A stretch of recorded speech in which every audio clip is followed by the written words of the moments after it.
Welcome back, everyone. Welcome back to another week, another edition here of the Tenacious Turtle Tussle TTT, our bi-weekly, our fortnightly dose of all things Turtle Tussle. Hello, welcome. Bienvenidos, papi, bienvenidos. Great to be here. Great to be back once again with the very first CranKy Ducklings tournament on the new season of the ladder, on the new season of the map pool. For those who are unaware, the map pool went live yesterday. It actually went live midstream. We were we were doing a bit of a cheeky ladder session, and halfway through, if you recall, we actually. So we have our lobby, but halfway through, I was trying to queue up, and there was errors popping up. I was like, well, what's going on? I had to restart, and then suddenly, bam! Fresh map pool here. So shout out to WAG, shout out to the Team Liquid Map Contest for producing the new fully fresh map pool of 9 fresh maps from the TLMC21, and we're going to be featuring those maps here before you, here and now, as we are loading into game one. Game one is going to be on Tourmaline as we load into the round of 16. Let's go. Let us go. Cheeky, God. But yes, we have a new ladder map pool, and spawning in the bottom left hand corner of Tourmaline, we have the red Zerg player. We have the Finnish Zerg. It is Mixu. And spawning in the top right hand corner, we have the blue Zerg player, the blue Zerg player himself. It is Ragnar. Here we go. And if you're in the chat, you know what time it is. It is Gamba time. Predictions are open. Place your bets on who you think will claim the series. Best of luck in the chat. Here we go. When it comes to the new map pool, it's an interesting one. It was constructed via, of course, the community voting, player voting, and also tournament organization voting as well. It did come together as a new map pool, and it's going to be an interesting one here. Definitely have my thoughts on it, and it's a little bit more applicable to some of the other matchups that I'm a little bit concerned by. There are certain matchups that I'm going to be a little bit concerned by, but we'll get into that. For now, ZVZ was settling in a hatch gas pool. Standard openers from both players so far. Oh wait, sorry, my apologies. Early gas.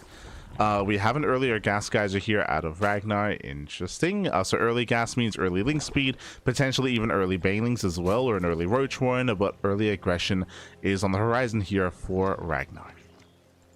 Does have my attention. Was a standard opener out of Mixu.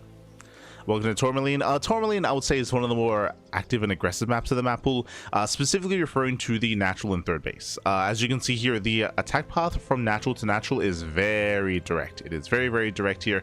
It goes from one side to the other. It's relatively short, and as a result, pushes and all-ins, they look quite terrifying here on Tourmaline. We've seen many a player attempt and struggle to defend against all-ins.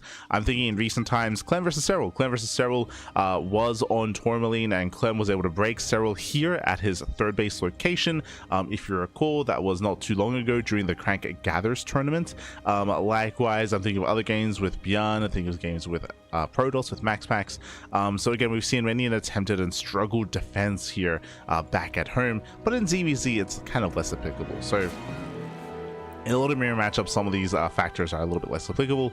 We'll see how aggressive we plan on being as we do drone up and saturate. Coming into this, Mixu is going to be the favorite player here. Exclamation mark B in the chat, of course. Have a look at the rest of the back of yourselves. A big shout out to Mark BT for sponsoring the event, for funding the event, and a very passionate fan of StarCraft, of course, very, very passionate, as this is a tournament that's a little bit more in line with the America's time zone, more so than the European time zone. I do see some European fans in the chat, and yes, it is very late in Europe. This is designed to be a little bit more favored towards the Americas region, similar to Pig Cup. Oh. So far we have Ragnar does come out on top here in the initial skirmish. Let's go. Link speed is on the way, Baneless is on the way as well, and Ragnar, he should be link flooding from here just because his tech and his upgrades are so fast, specifically his Baneless as well. Ideally, you'd already have some Banelings across the map to morph into some Lings across the map to morph into Banelings. Ragnar supply blocks. Ooh, that is a brutal supply block there for Ragnar. That will slow him down, and we are waiting for the Lings. Baneless is done. Here comes Mixu's Link Flood, and here come the Banelings, but where's the production here? Oh, Ragnar is droning. He's droning up in the middle of this. Mixu, he's moving in. He will deny two of the Banelings already, and Ragnar's in trouble. He has 2 Banelings on the way. They're morphing in. They do finish. Banelings, they do complete. So far baiting out one. There's one. No, there's one baiting left. Yeah, only one left, and it looks like it does get baited out. And with that, Mixu's done it. With that, Mixu he has broken the natural. No bailings remaining here for Ragnar. One bailing connects. Boys are Ducklings, they flood into the remaining bailing. With reinforcements, Ragnar is barely holding on. At the same time, Mixu, he's taking up behind this. We have the Roach Horn on the way, Eva Chamber +1 range. Likewise, Mixu does have a better economy as well, so he has better economy, more income, and likewise is going to try to camp the production here of Ragnar. So far, he doesn't break the natural, but we do need some defensive bailings. He just one bailing so far. Oh no! Okay. Just one bailing so far. Will lose it though.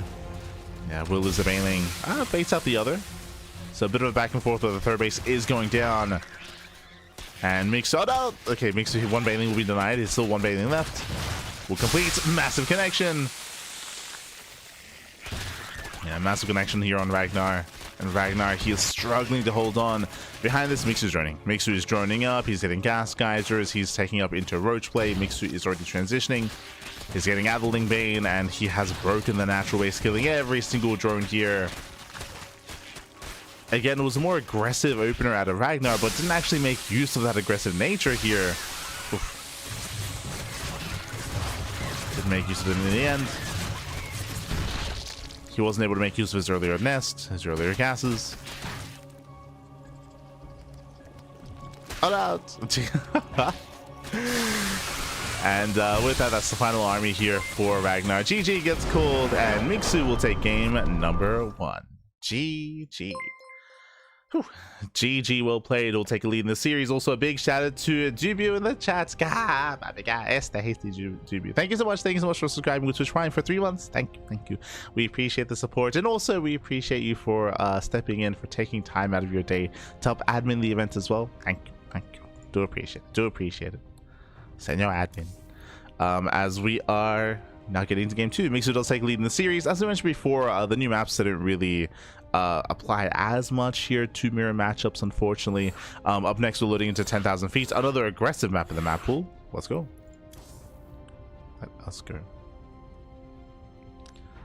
Another aggressive map.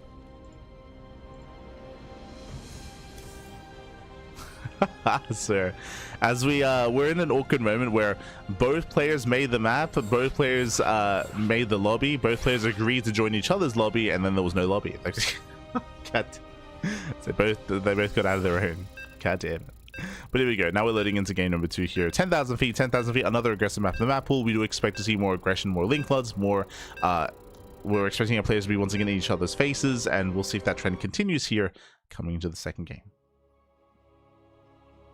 How do you feel the maps of Zerg, honest opinion? I mean, we spoke about this yesterday when we were streaming. I do think that, if you recall, I spoke about this when we were judging the maps as well. If you don't know, I was one of the judges for TLMC 21, and I was shocked to see some of the maps make it through. I do think that when it comes to the map pool, there is too many large maps. There are too many large maps. There's, I want to say 6, right? There's 6 really large maps, and 2 of them, it's very, very difficult to actually defend a 4th and 5th base.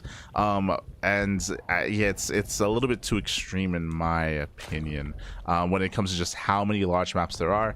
That is going to negatively impact, specifically, I think that Terran's going to have a harder time. I think the Protoss are going to be very happy. I think overall, and of course this is also based off of the games that we've casted so far, all the TLMC map tournaments that we've had and hosted. I think Protoss is going to have a really, really comfortable time. One, there's a lot of really good defensive maps to turtle up against Zerg, and I think there's a lot of really good maps where they can gain map control and contain the Terran player as well on a low base count. So I do think they're going to have a really hard, really easy time, or easier time. I think that Terran and Zerg are going to be struggling a little bit more. I mean, we can get into more specifics once we get into the maps themselves. But here we go. Spawning in the bottom right hand corner, we have our Australian Zerg player. The Australian Zerg, we have the blue Zerg down in the series. I will see if he can bounce back. It is Ragnar. And spawning in the top left hand corner, we have the red Zerg player, the red Zerg player himself. From land of Finland, it is Mixu. Here we go. But yeah, I think I checked, and I think like 6 of the 9 maps I would say are like massive and huge compared to the 3 that we had previously. And yeah, it's it's gonna be crazy, man. It's gonna be crazy.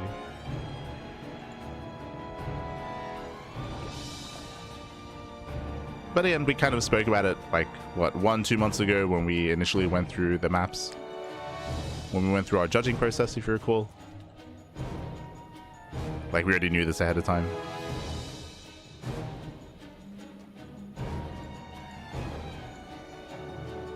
When the initial voting was revealed, referring to the top 16, that specifically, during the Punch cast.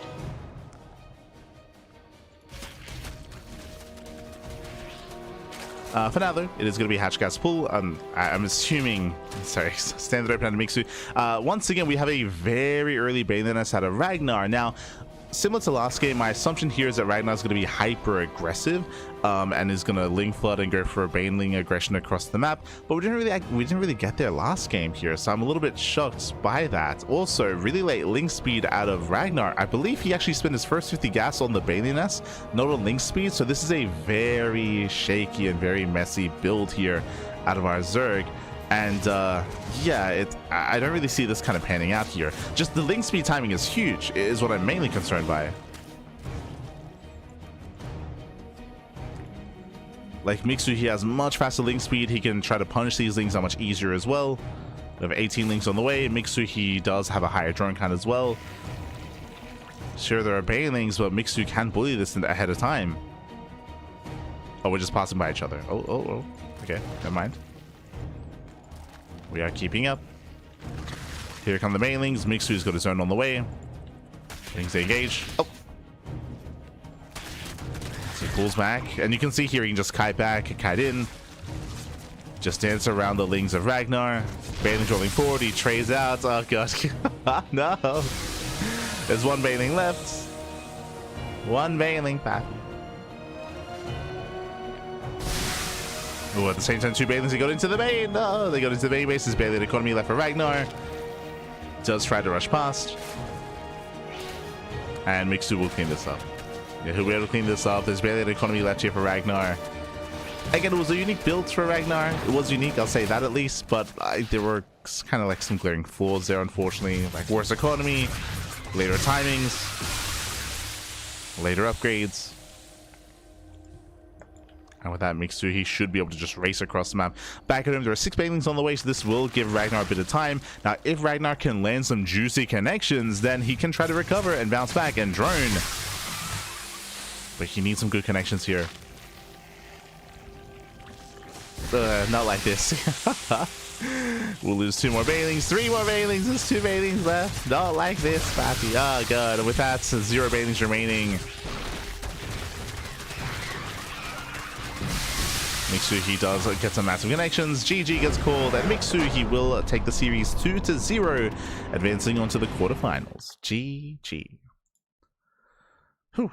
GG, well played. Congratulations here to Mixu. Shout out to Ragnar for taking part, for competing, for trying to hold his own here against Mixu. Again, a lot of hyper aggression, a lot of Ling Bane early on. I will say that the openers of Ragnar didn't really help him in both game 1 and game 2. I would say that they did set him behind against Mixu, unfortunately, and did have a shaky early game as a result. And we saw that Mixu was able to punish that, able to take advantage of that as well. GG. GG, well played. Congratulations to Mixu, and with that, we're going to be following Mixu into the next series. Exclamation mark be in the chat to have a look back yourselves. There's a reason why we dove on this series initially, because of what it leads into. Here we go. Oh my God, we already have our updates. Greener, it's Greener takes on Probe 2-0 up against Solar in the next round. We have Nicoract versus Hatsu up against YoungYakov in the next round. We have Vindicta versus Triple leading into Percival. Fun fact, I was going to jump into Miguelito, into Vindicta versus Triple, but they were late. Triple was missing in action, and it took a longer time for Triple to arrive.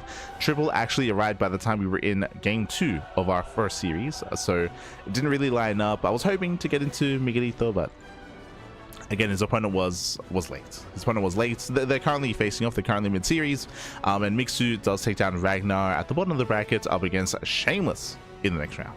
GG. GG, well played. So here we go. Here we have them. We have our second round ready for us. We're going to be following Mixu into Shameless. It's going to be a ZVP matchup. Let's go.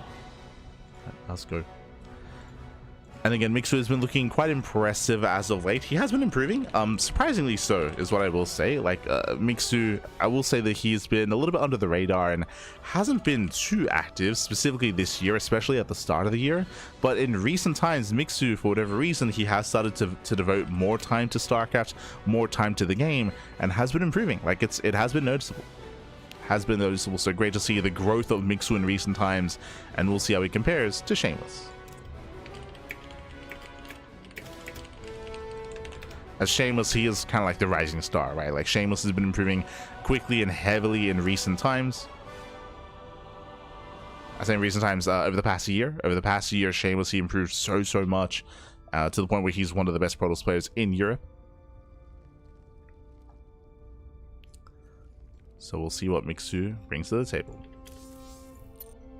Likewise, we're getting some other updates here. Nicoract takes down Hatsu 2-0, now up against YoungYakov. Honestly, a lot of really good matchups, right? Shameless versus Mixu, YoungYakov versus Nicoract as well, Solar versus Green Earths, quarterfinals. You can't really go wrong with those matches. We typically do follow our players, so we're following Mixu into the second round. That's typically how we approach things. So that is what is coming up next.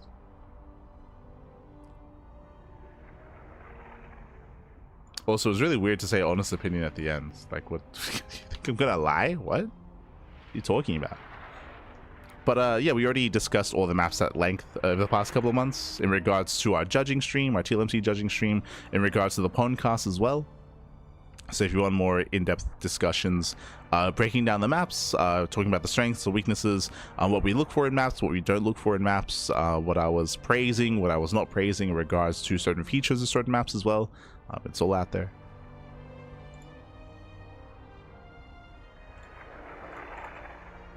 It is all out there in the TLMC judging stream.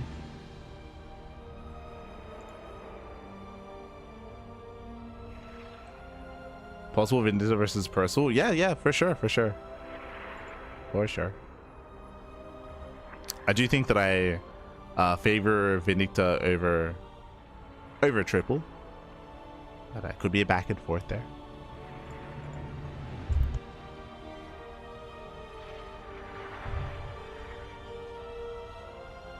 Otherwise, we are going to be going on a very short break. Here. Vita's underway, and when we come back, we'll have Shameless vs. Mixu after the break. See you soon, Patrick. See you soon.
And welcome back, everyone. Welcome back to the quarterfinals. I went to the quarterfinals here of the Tenacious Tussle number 35. We are here, we have returned, and we are jumping into a ZVP and spawning in the bottom right hand corner of Winter Madness. We have the blue Protoss player with the blue Protoss representing Team Little Fairy. It is Shameless. And spawning in the top left hand corner, we have the red Zerg player, the red Zerg player himself from Lena, Finland. It is Mixu. Here we go. And if you're in the chat, you know what time it is. It is Gamba time. Predictions are open. Place your bets on who you think will claim the series. Best of luck in the chat as we get into our ZVP. Here we go. Here we go. Initially, we have our standard openers, and of course, welcome to Winter Madness. Oh my God, we can see the snow falling. Let's go, Papi, let's go. Welcome to Winter Madness. Again, it has been, it is one of the new TLMC21 maps, of course. This is a very large map of the map pool, a larger map, very defendable on initial 4 bases. So you have your natural here, you have your 3rd base, and you have your 4th expansion as well. Coming into the 4 base setup, we have a bit of a medium-sized ramp coming in between the bases. We have a more narrow entrance here towards the 3rd and a narrow entrance into the 4th base as well. Because of the narrow entrances, because of the high ground, because of the distance between the bases themselves, which is relatively short, it is easier to rotate defensively between the bases and to secure yourself and to turtle up on 4 bases. To try to counteract that, I will say that there is a high yield gas geyser expansion on the map. There are 2 of them, of course, one on either side, and that ideally will help against that sort of thing. So if a player is turtling up, then the advantage that you have as the aggressing player is to get a bit of a gas income and a gas boost by expanding on the map and taking these bases. But what I will say is that a secure 4-base setup, I mean, or a very secure 4-way setup, it means that if Shameless plays standard, if he plays defensive, then I will give him the edge when it comes to turtling up into Skytoss. I do think that he will have the advantage in regards to that. What we have seen from Mixu in recent times in ZVP has been 3-base all-ins, and I will say that the strength and the effectiveness of 3-base all-ins are heavily dependent on the maps themselves. So we'll see how Mixu will adjust on Winter Madness. Oh boy. So here we go. Behind this Stargate opener out of Shameless. Does go for Stargates into Oracle into 3rd base, +1 and Blink. It looks like a standard setup here out of Shameless. We don't really expect Shameless to deviate too much. He is one to just play standard to calm down. Again, our eyes are going to be mainly on Mixu, as he is more of the aggressor in this matchup.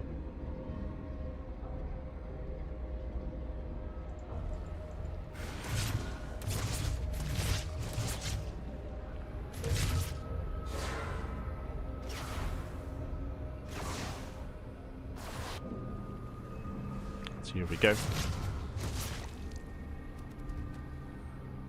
And that does shade into the main.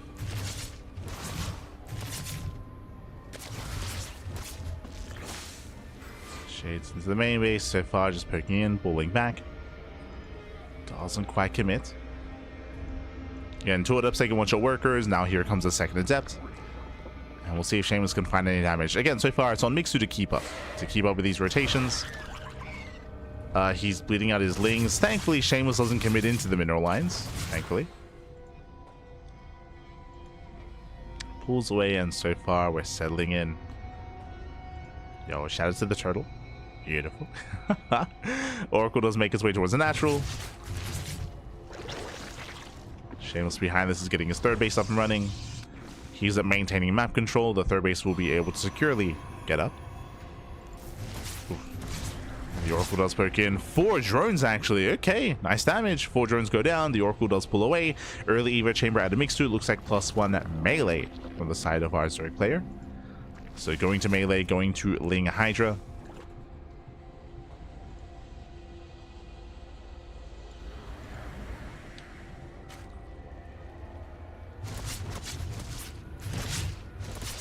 We have a +1 melee on the way. So did mention. And again, this is going to be set up for a Ling Hydra composition or a Ling Bane Hydra composition for Mixu. Shameless likewise standard follower. Poking in, maintaining map control, denying creep.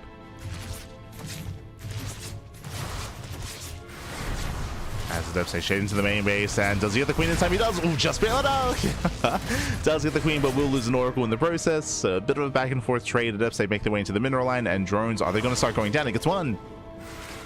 Gets one drone so far. The Lings are popping out just in time. But he'll lose more. This is getting out of hand here. 4 drone kills, getting 4, 5, 6, 7 drones. Ay, ay, ay. 7 drones, 8 drone kills. He's not done. He's not done. Okay, he's done. But 8 drones go down. Behind this, Mixu is getting into his own upgrades. What's on Blink, building up into his robo and settling into his 3 bases back at home, looking very comfortable. From the side of Mixu, I was waiting to see if he was going to go Ling Bane Hydra. The answer is no. It's just pure Ling Hydra. This is more traditional. This is more what we expect to see. In the latest patch, because of the buff to Banelings and their HP, we have seen players dabble a little bit more into Banelings. But the downside of that, of course, is it does kind of make you, it is more gas intensive, as you will have to produce and likewise have less Hydras. And we'll see if Mixu does cut workers early or if he does actually drone up harder in towards lurkers, in towards hive tech. Show us what you got. As Mixu does make 5 more drones, droning up quite heavily. Oh no, as I say that though, workers are getting caught out. That's going to be another 4 drone kills, brutal damage. Queens, they zone away. And Mixu is getting up to 77 drones. So he's trying to re-drone.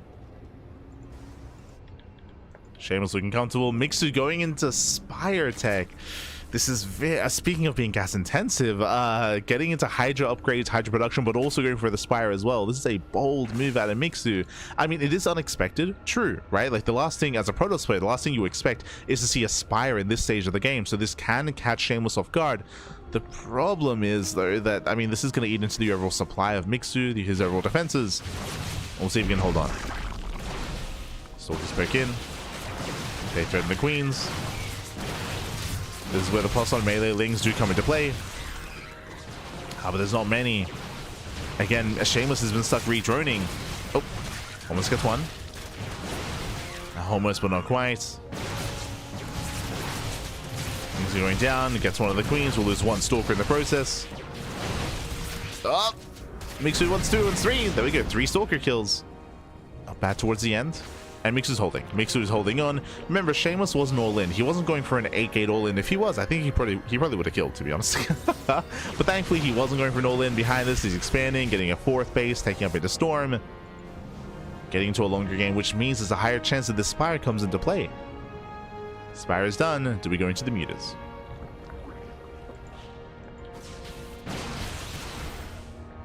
There it is. Oh, we have 5 mutas in production. That is enough to one-shot probes. That's only to harass. As Mixu is also taking into lurkers. So again, this is all very, very gas intensive. Now remember, because we're making 6 mutas here and the Spire, this actually delayed the lurker den and is delaying lurker and hive tech as well. This means that there's a window in time where Mixu is vulnerable. Where Mixu, he is very vulnerable here. Without lurkers, defending against this kind of army is going to be difficult. Not impossible, but difficult. And Shameless can potentially break through. Behind this, Fleet Beacon, Stargates, getting ready for Sky Toss. Mixu getting ready for his own counterattack. Shameless pushing in, he's holding on to those storms. He's got 4 storms with the army, 4 High Templar. Lurkers are morphing in.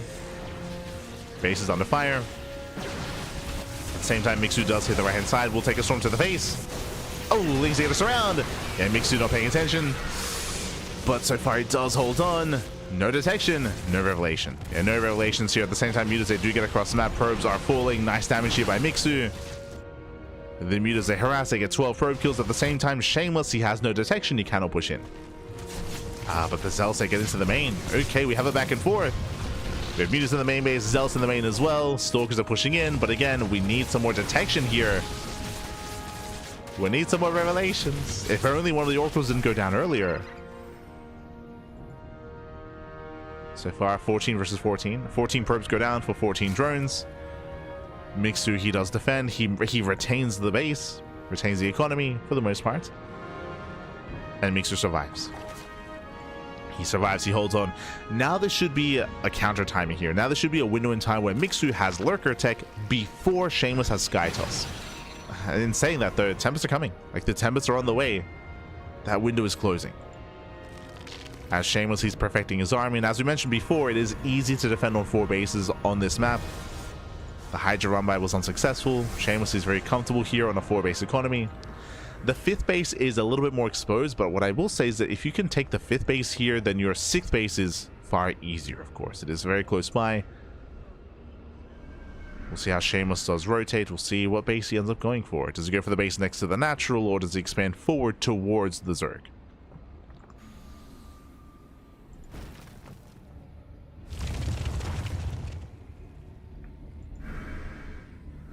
With the Skytoss army, I can see this turning out like Incorporeal, where you can just take the space, and with mass Skytoss, you can just lay siege upon the forward bases and then push into the natural.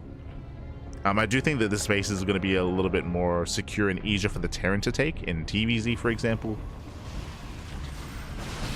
But that's just because, like, naturally, natively, Terran, they typically expand towards the Zerg player anyway to keep up the aggression. Here we can see Shameless expanding away from the Zerg. So it does go for a much safer 5th. And they can just take these bases here towards the bottom side. Yeah, can just can just take these southern bases. Shameless does have his army in position. I would say that currently this is the most vulnerable location for Shameless, but he already has Storm, he has some Immortals, his army is ready. Again, Shameless, he's perfecting his army. Mixu, he himself, likewise, is building up towards a Brewlord Infestor.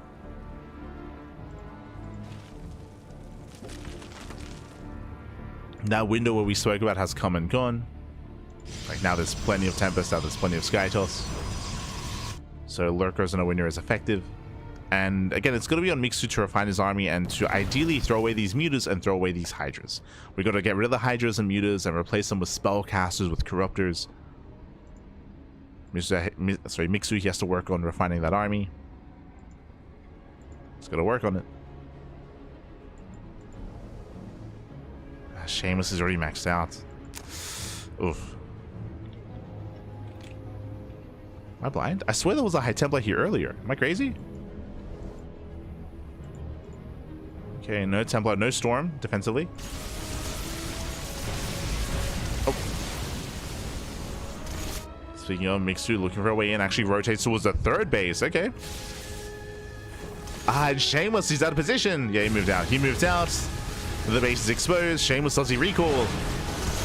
Very nice Storms. Oh my god. Storms do punish. 3rd base goes down. Shameless, where are we going?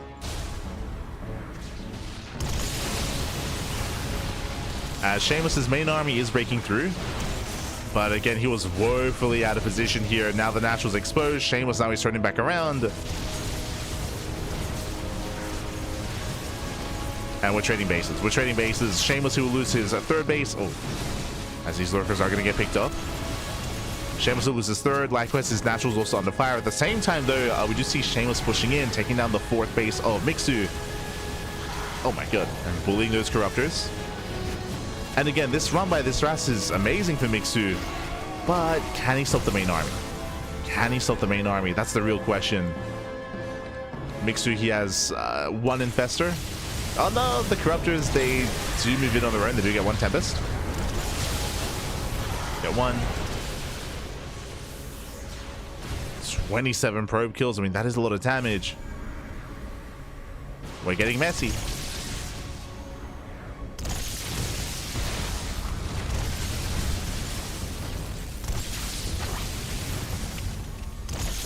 Mixu going for another run by. Nice fungal. Locks down the Tempest. Gets 1. Gets 2. 2 Tempests go down. Lings, they do hit the forward base, but there are plenty of cannons. That is no Toast's pylon, though. Kind of. As the pylon up does go down. But last Shameless barely does defend. And again, Mixu, this main army is not good enough. Like, there's just not enough here. He's got a couple of Corruptors. He's got mainly Hydra. His army is very vulnerable to Storms. Speaking of, there's still 1 Storm with the main army. Here come reinforcements.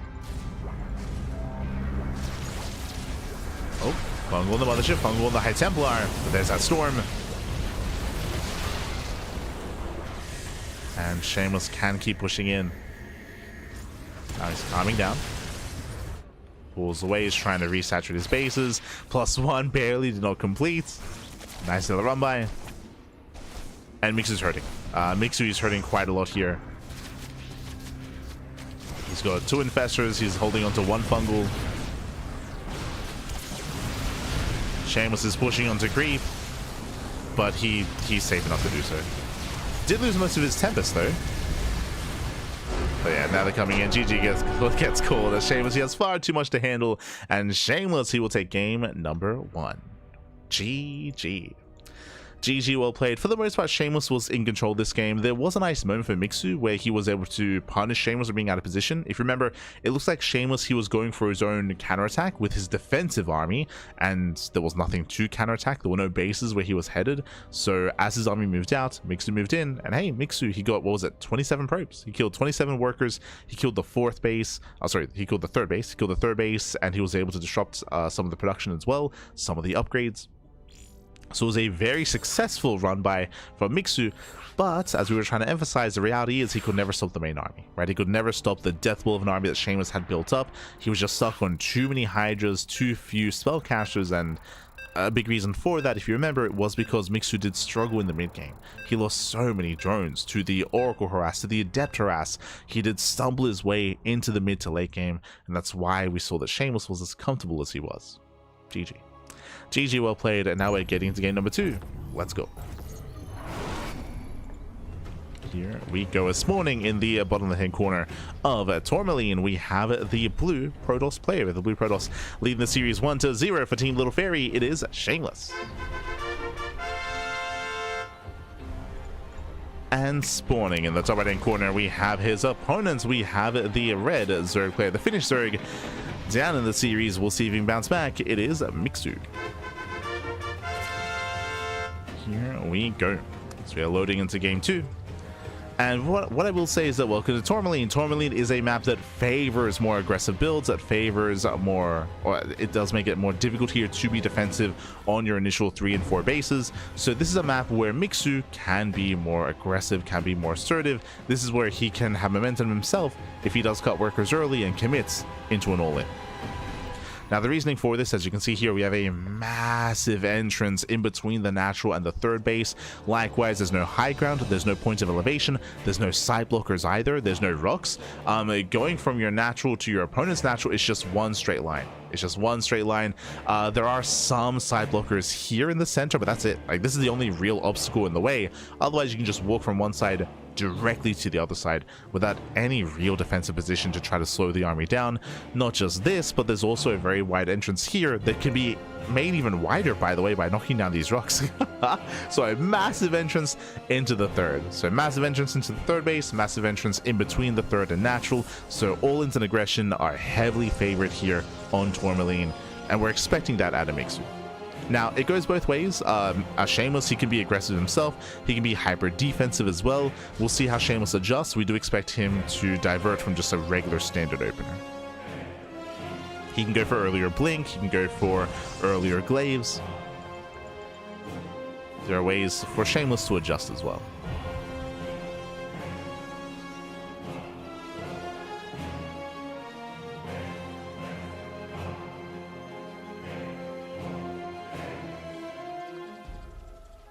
Likewise, we're seeing like Terrans go for 8 Raxes on this map as well, like 8 Raxes, 3 base 8 gate all-ins from Protoss, or of course cutting workers at 3 base saturation and going into German taxis or laying Hydra all-ins from the side of Zerg.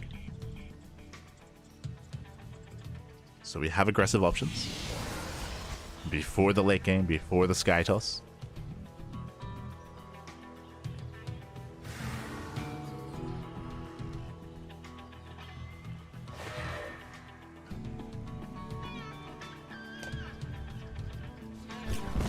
Oh, it's for now. Casito. My apologies. There was a pylon block here at the natural. The goal, if you go for the pylon block, is to buy enough time for the adept to arrive. Then the adept kills the drone, and then you heavily delay the natural. But as you saw, the pylon was dealt with just barely in time. The adept was 2 seconds too late, and with that, the base gets up. The 3rd base does get up. Second adept has arrived. 2 adepts taking 1-shot drones. They get in. Ooh. They do barely get in. They get 1, they get 2 drone kills, nice damage, and they will get away. Yeah, link speed is done in 10 seconds. Adepts, they managed to pull out. Actually, oh, okay, there we go. Do you pull out? Mixu is hunting. He's hunting for the adepts. And it looks like he will get one. Barely not.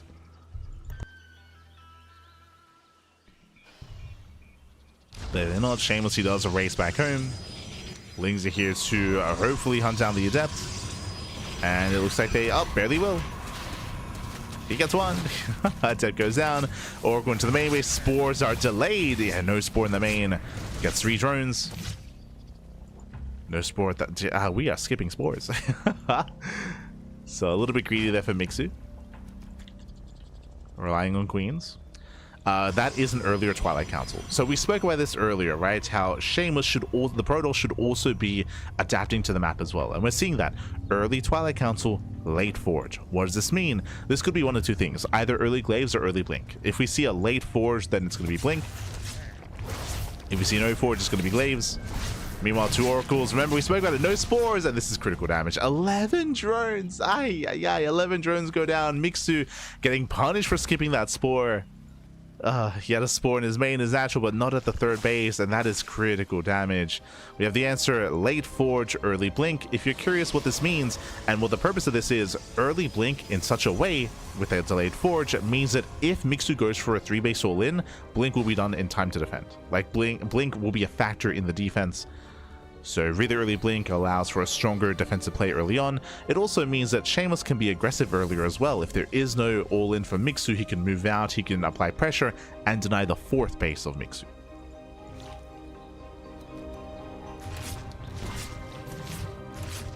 Mixu's going for the Roach Warren, and Mixu's not droning. Mixu's going for an all-in. Now the problem here is, even though we spoke about how like all-ins are favored on this map, we're forcing Mixu into an all-in, right? This is an all-in after losing 16 drones. Imagine an all-in without these losses, right? It hits that much stronger, that much faster. There's so much more behind it with the superior economy. Here, it's Mixu kind of stumbling his way and being forced into an all-in instead. So not ideal, but here it comes. So we're walking across the map. It gets spotted by the Oracles. Shameless is aware.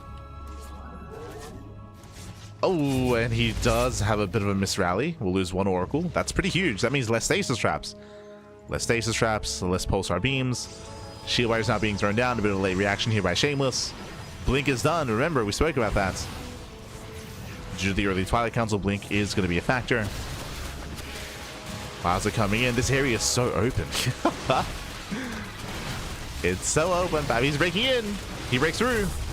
Yeah, the pylon does full. Oracle is activated. Queens are waddling in. Takes down the Cyber Core as well. Nice pick up. No more Stalkers. What you see is what you get. Ooh, does force friendly fire. Yeah, friendly fire on the Lings. We're running out of Lings. Pulls back to the cannon. Pulls back to the shield battery. While does graze the army, but the Queens are exposed. And Mixu, he's running out of steam here. He does break into the mineral line though. The Oracle. Oracle pulls away. And it obviously it's a one-way trip. It's a one-way trip here. Oh, the Biles! Oh my god. 19 probe kills, crazy damage. Gets 19 workers, Lings they come in from behind, and it looks like Mixu has done it. Yeah, Mixu has done it here. Against Shameless, he had a late reaction. He lost an Oracle, which was huge as well.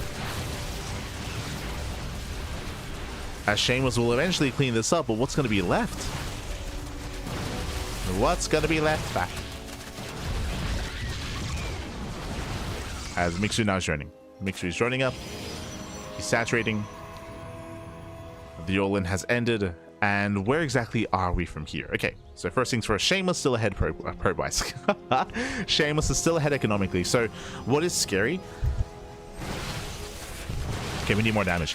What is scary about this position is that Mixu, he did a lot of damage. Mixu, he killed 32 probes. He's still behind. Mixu is that's how all-in Mixu was. He's still behind. Mixu, he needs more damage. And he's failing to get that damage here. He gets 4 extra probes, which is nice. But again, Mixu is still behind economically. Likewise, no lair. Compare the players here. No lair, 0 upgrades. Shameless is getting +2. He's getting +2, getting charged. Shameless, his tech is still very solid coming into the mid game. Mixu, that was meant to kill, right? That was an all-in. It's an all-in for a reason. That was meant to kill Shameless, and he fails to do so. It was good damage, not good enough. Not good enough here. As we have Mixu trying to recover. Now, there are ways to recover in this game. The big hope is that Shameless doesn't attack. if Shameless chills back at home, if he stays back, if he gets a 4th base and he throws down like a Fleet Beacon and a Stargate and a Temple Archives, and if instead of being aggressive he decides to just turtle and tech up, then Mixu will have the opportunity to maybe force some mistakes and to recover, to drone up and have a chance. What I'm concerned by though is this +2 timing. +2 is finishing up. We have the Bay on the way for Colossus production. Shameless, he has no War Prism. So far, Shameless is not moving out. So far, at least. And Mixu's droning, right? Mixu is droning as much as he can. He's taking a 4th base. This 4th base is so far away. But he's getting his 4th. And Mixu, he needs time. He needs time back. And we can see Shameless slowly going up creep. If Shameless was aware of the 4th location, he could totally bring it down. Like, he could kill the 4th. But so far, just focusing on clearing up creep instead. +3 has begun. And Shameless is taking his time. He's taking his time, clearing up the center of the map. Mixu does run up to 70. That's like 3.5 base-ish saturation-ish. 3 and a bit.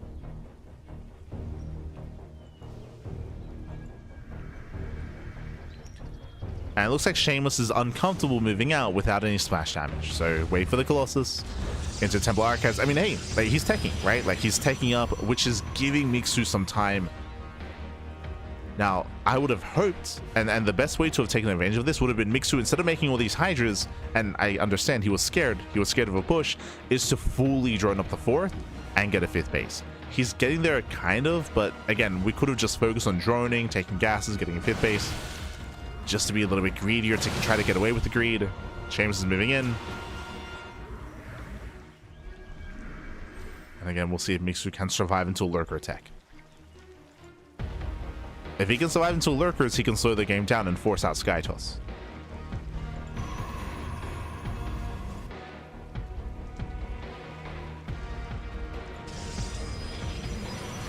As again, Shameless, if he wanted to, he could be denying the 4th base, he could be denying the 5th base as well, but Shameless is just chilling back at home. Mixu's pushing. He's going for a secondary all-in. Mixu, he's not taking into Lurkers, and no shot. At the same time, nice thing run by. Nice and counterattack. Does force out some defensive warpins, but Mixu cannot fight the main army. So instead of taking Mixu, he was hoping that maybe Shameless was being too greedy. But yeah, this Ling Hydra army, it just crumbles. This is just such a frail, such a fragile composition. You can see the Ling Hydra just topples over. And with that, yeah, Shameless, he just blinks in. He blinks in. And with that, Shameless, he will overwhelm the army. +3 will kick in towards the end. GG gets called, and Shameless, he will take the series 2-0. He will advance on to the semifinals. GG. GG, well played. Congratulations here to Shameless, as he does claim the series. Again, Mixu, he did, as we mentioned, all-ins are expected on Tourmaline, and Mixu did go for an all-in, but it wasn't just an all-in. Remember, he was forced into it. That was an all-in after losing 16 drones, so it was weaker. It was a weakened all-in, it was delayed, it was suboptimal. We saw that Mixu, despite that, still killed a bunch of probes. He still broke into the natural, got a bunch of worker damage. Still wasn't enough though. Like, again, like despite that, when the dust settled, Shameless still had a higher probe count, and of course he had the better upgrades, the better tech. We had to kill Shameless there, and Shameless, he survived and was able to very quickly recover. GG. GG, well played. With that, let's head on over here towards the bracket. Let's catch up on what has been going on. Let's go. Okay, we have updates here. Solar takes on Greener 2-0. Solar waiting for the winner of YoungYakov and Nicoract in the quarterfinals. Meanwhile, Shameless, he's waiting for the winner of Percival and Vindicta. Oh, este Miguelito, papi. Let's go. So we still have a couple of matches that are underway. Nicoract and YoungYakov, they're 10 minutes into their game. And let's spy on Percival and Vindicta. Basically, whichever semifinals is ready first, we'll jump into whichever one, and we should be casting both semis. Both semis are going to be casted, both semis are going to be covered. We will get there. As Vindicta, he is 20 minutes in his game. I mean, that's a TVT, pappy. Let's go. Percival and Vindicta, they're 20 minutes in their game. So we have some downtime. We have some downtime waiting for either Yakov versus Nicoract or Percival and Vindicta to finish, and then we'll follow them into that next series. That is the plan. Just catching up. Bad game to be a worker. A lot of workers that go down this game. It's true. From both sides. Like, if there's any latency going on, let me know. Everything looks okay on my side. On my side, I know that we have had some issues with the Twitch Australian server. I think it was last week. Last week we did have to switch to the Japanese server instead. So there have been some issues here and there. So if they persist, let us know, and we will try to fix that. Feels Twitch servers, man. Otherwise, we are going to be going on a short break. Again, we just have some downtime here, just waiting for some of these matches to conclude, and then we can follow them into the semi-finals. Coming into the remaining players here, who do we favor? I mean, Solar, of course, he's the highest seeded player in the tournament. That is true. But if you remember, we've seen Solar bleed. It was Cristiano. Cristiano took down Solar in the previous Tuna Cup. Cristiano had an amazing series against Solar. So it shows that, hey, some of these top Europeans can take it to Solar. And likewise, I don't know how much experience our players have with the new maps. We've done the best that we could to feature these matches as often as possible for the past 2 months, right? We were the first to do so, to push these new maps into our tournaments before Wardy's events, before Pigastore Cups as well, before any of them, before the Monday Night Weeklies. We were pushing for the TLMC 21 maps, so the players have some experience at least, but it's still quite limited compared to the ladder, of course, right? So because they practice so much on the ladder compared to tournament play. And there's a lot of quirks when it comes to the new maps, and still a lot to figure out, what works, what doesn't work, and what styles to play as well. So for the next couple of weeks, there's going to be like a teething process, or like a learning process for a lot of these players. Settling into the maps, letting the meta settle as well. Oh boy.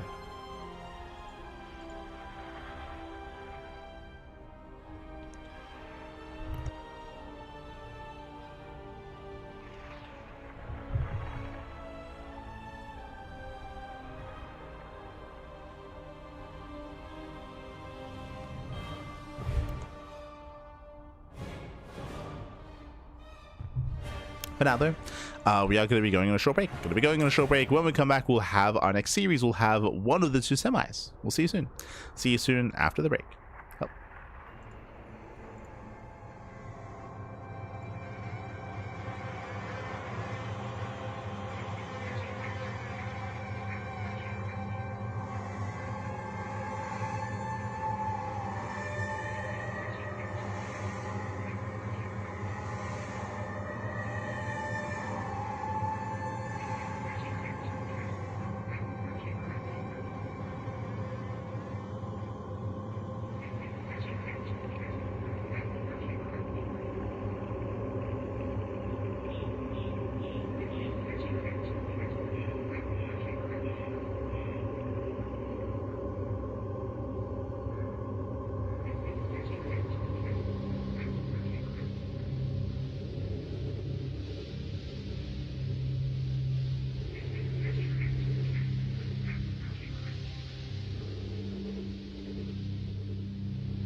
And welcome back, everyone. Welcome back. We have returned.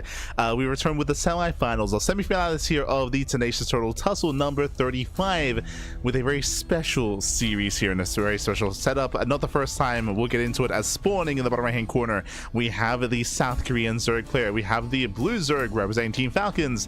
It is a Solar. And spawning in the top left hand corner, we have his opponent. Again, not the first time that he has switched to Protoss. No longer is he Zerg. It is YoungYakov. Oh boy, if you're in the chat, predictions are open. Place your bets on who you think will claim the series. Best of luck in the chat as we get into our PVZ. Oh boy. Now again, if you've been watching the channel, you know that this is not the first time we've seen YoungYakov compete and play as Protoss. This has happened before, especially when it comes to the CIS tournaments, competing against Wayne, competing against GG Machine. YoungYakov, he's one of the players that does avoid the ZVZ matchup. Not always, but he is very flexible, so he's similar to Raynor, for example. Similar to Raynor, similar to Clem. I say similar. Clem, he exclusively avoids TBT. Raynor and YoungYakov, they kind of pick and choose when they want to switch to Protoss, instead of exclusively avoiding ZVZ as well.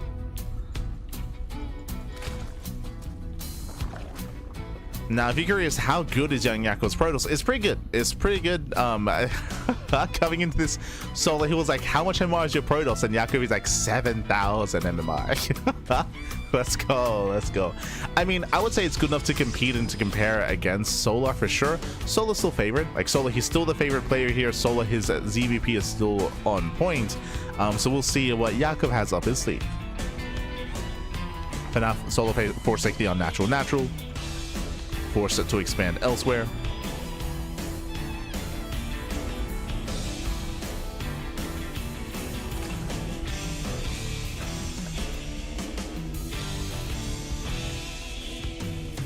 As we have Yakov just being as annoying as possible. Yo, throws down the GG. Throws it. Shut up. As the bird will fall. Behind this, Yakov, he's setting up. And opening up Stargate. Now again, we do expect to see a standard open out of Yakov. Now, talking a little bit about the map here, we were discussing at the start of the broadcast about how there are a lot of maps that, like Winter Madness, for example, that I do favor Protoss in PvZ, like Winter Madness, like some of these other larger maps as well. But like Throne of the Dunes, White Rabbit, and many others. But I wouldn't say this is one of them. Welcome to Ruby Rock. Ruby Rock is similar to Tourmaline. What do I mean by that? Well, the attack path, the rush distance. The rush distance here from third base to third base is also very direct. It's a bit of a winding attack path, true, a little bit, but just like on Tourmaline, there's no high ground advantage, right? There's no high ground. It's a very wide entrance here into the third base. Likewise, you also have a wide entrance here into the natural and third. You can see the similarities between this map and Tourmaline. Now, this is a little bit more defensive because of the high ground here. So depending on where, if say for example the all-in hits does try to push up these narrow ramps, then the defending player will have a big advantage. But there are other angles of attack, of course, instead. So there are other angles, other ways to push in.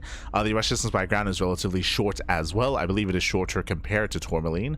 So I would say that aggression is favored, and I expect to see an all-in out of Solar. That's what I do expect. It's going to be up to YoungYakov to try to deal some economic damage early on and slow Solar down, similar to what Seamus was able to achieve against Mixu.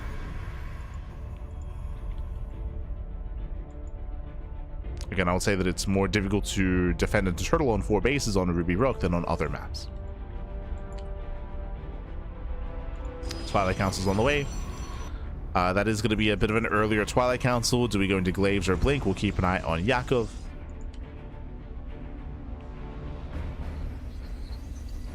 YoungYakov versus old Yakov.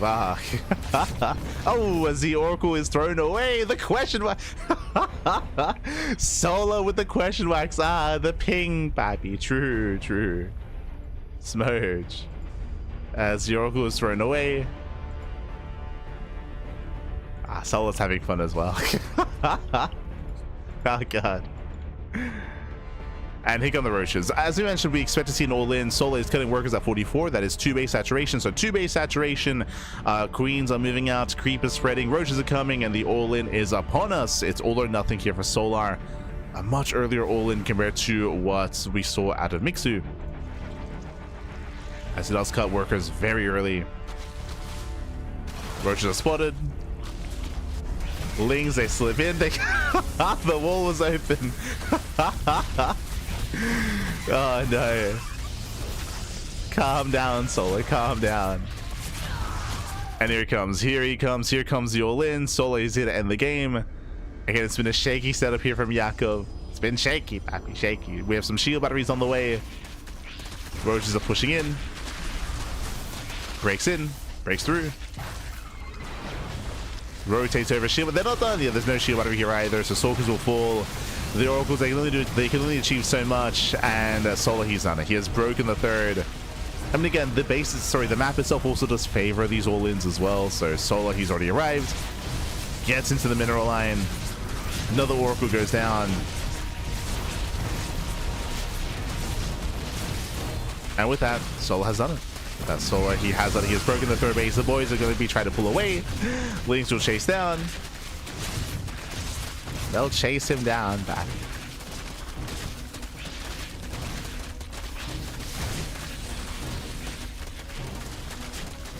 They'll chase him down. It's going to be 11 probe kills, and YoungYakov is stuck. He's down to this. Down to 3 stalkers. Oh, that's force field.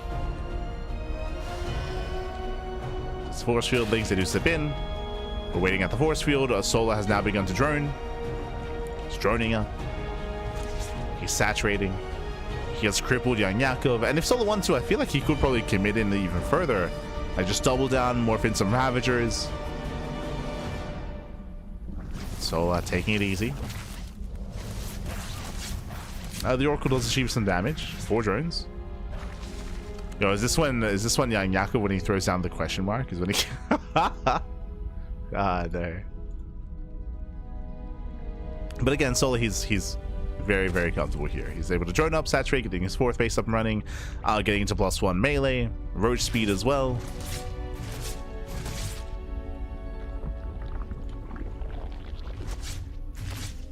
Oof, the Oracle takes a lot of damage. And the Oracle goes down. GG. GG gets called, and Solar, he will take a lead in the series 1-0. GG. Whew. He will take that lead, and now we're getting ready for game number 2. We're getting ready for that second game, and we'll see if YoungYakov can recover and bounce back. Let's go. Let us go. As we are jumping into that second game. And we'll see if YoungYakov is able to land on a much more defensive map here. We spoke about it. Tourmaline, Ruby Rock, these are maps that do favor all-ins, and I would say do favor the Zerg player when it comes to being hyper-aggressive. Where are we headed?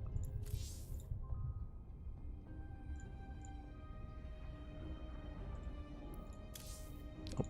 Clearly, Yakov took lessons from Hero. Clearly. Ah, no. Oh, okay.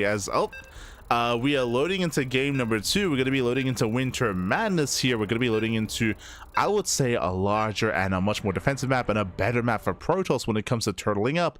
But we're not actually getting Protoss here. I'm a little bit perplexed. I'll be honest. We'll get into it. In the top left-hand corner, we have the South Korean Zerg player. We have the Blue Zerg representing Team Falcons. It is Solar. And spawning in the bottom right hand corner, we have the Red Zerg player, the Red Zerg player himself. It is YoungYakov. Now, fun fact, I would have favored Yakov playing Zerg in game 1 and Protoss in game 2, but he did the inverse of that, right? He went Protoss game 1 and Zerg game 2. So it's an interesting setup here out of YoungYakov, going for the 15 hatch. As we do open up. So 15-15 out of YoungYakov. Solo going for a later hatchery into his hatch gas pool. But yeah, interesting decision here from YoungYakov. Of course, part of it may also just be ping. For this tournament, game 1 is west, game 2 is central, game 3 is west. So maybe he's not too confident in his Ling Bane and his Zerg micro. on some of these higher ping servers. Meanwhile, yeah, with the 1515, no gas. So delayed gas here from YoungYakov. This screams 2-base Roach, right? 2-base Roach out of our Zerg player. Solar, he's going hatch gas pool. Standard opener out of our blue Zerg. But again, YoungYakov, he's going for a delayed gas, which means he should be rolling up on 2 bases. Once again, I'm not too fond of this plan on Winter Madness. It's possible that YoungYakov doesn't really have much experience on this map. This is a very large map, very defensive map as well. This means that Solar can freely get a third, can freely drone, get a third base, and be very greedy as a result. And Yakov from here, I would say he has 2 options. Either go 2-base Roach or 2-base Muta. And we'll see. We shall see. I'm not opposed to 2-base Muta on Winter Madness. I think that has potential if it goes unscouted.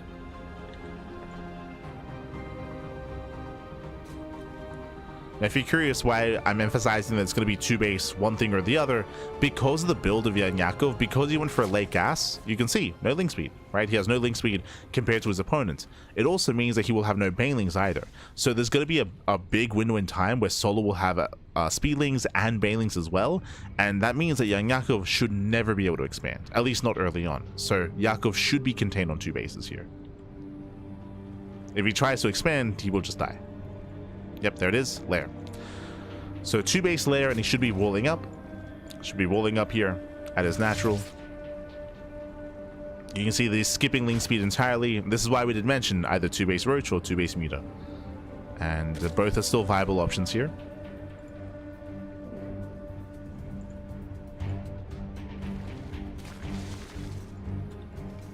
Here comes the wall.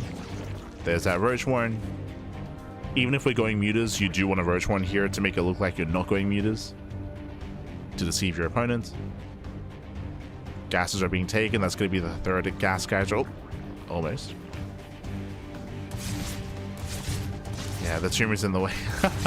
That's unfortunate. Tumor was in the way. I mean, again, it's a learning process when it comes to the map itself.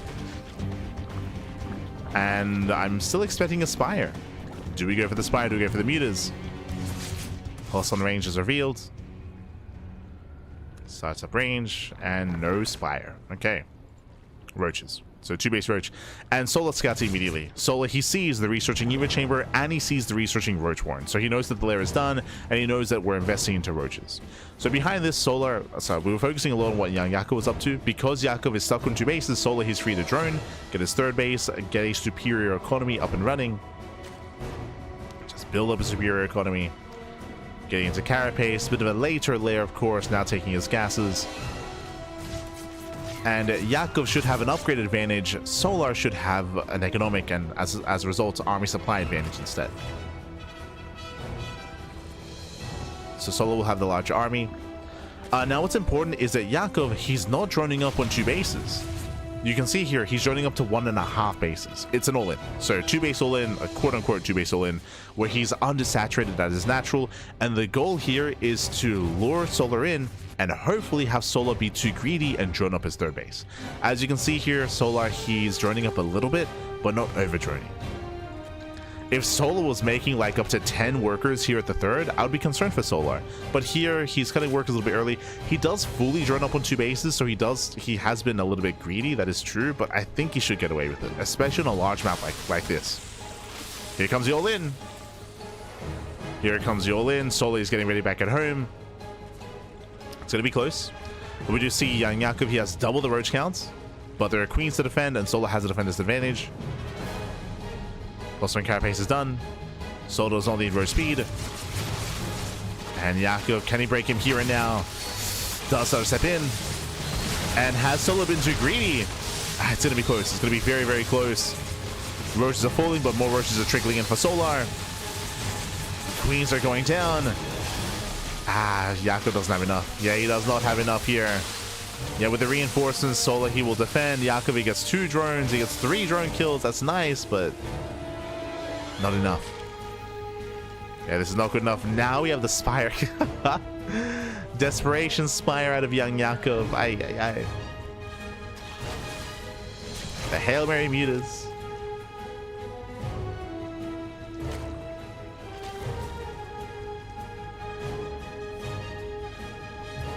And again, when it came to this all-in, when it came to this build from YoungYakov, he was hoping that Solar made a couple of extra workers. Like, imagine if there were like 5 extra drones here, 5-6 extra drones. Specifically, that would have been 5 larvae that would not have been roaches. With that many less roaches, YoungYakov probably breaks him. Actually, he would. He would have broken this position, would have killed Solar. So again, Yakov, he was hoping for just a little bit more greed out of Solar. Here's what he was hoping for. Oh. Game paused. Hopefully everything's okay. Oh, as we do have a bit of a lag spike here. Smarriage, papi, smarriage. But when it comes to the setup, Solar, he's very comfortable. He's had the better economy this entire time. He won't move out without his upgrades, so we're waiting for roach speed and +1 range. So waiting for the upgrades to finish up. Then he can saturate on 3 bases and build up as well. Now, the big hope here for YoungYakov, as we did mention, was, of course... Oh. Game resumed. The big hope here is that he gets unscouted. So far, the Spire is on the way, and these muted have potential. They do have potential here. Anti-air is very limited for Solar, so the big Hail Mary play. Spire is done. We have 5 mutants in production. Well, let's go. It's all about the mutas. There is still a chance. Oh.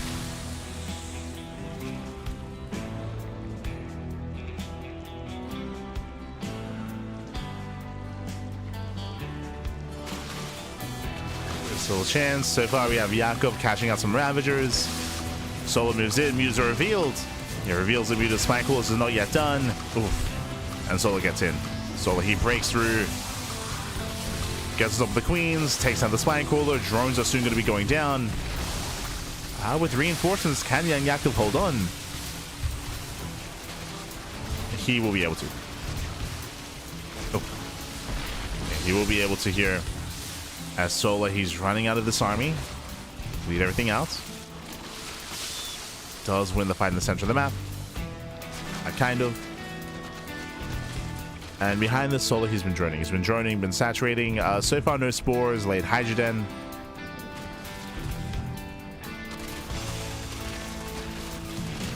No, Yakov, he's locked in. He locked himself in badly.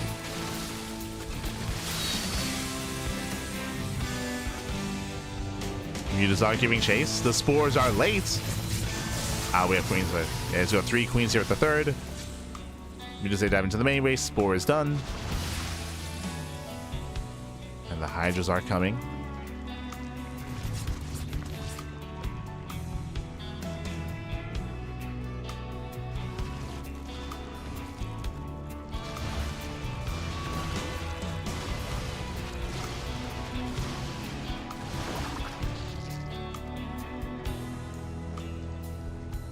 Hydras are on the way.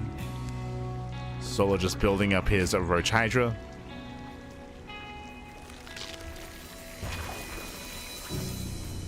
And setting with spores. He's got his 4 spores in position.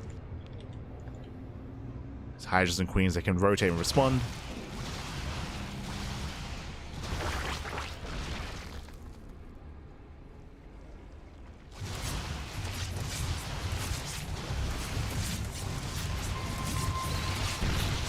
As Clutchins use the Queens to survive. Just barely. Queens are living, Pat. They're living.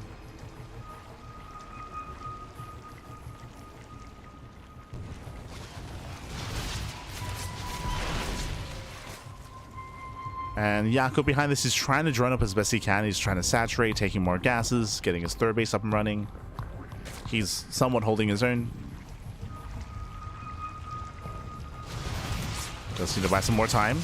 We can see that Solar, he's not taking up into Lurkers. He's not going into Hive Tech either. He's going a Hydra Infestor.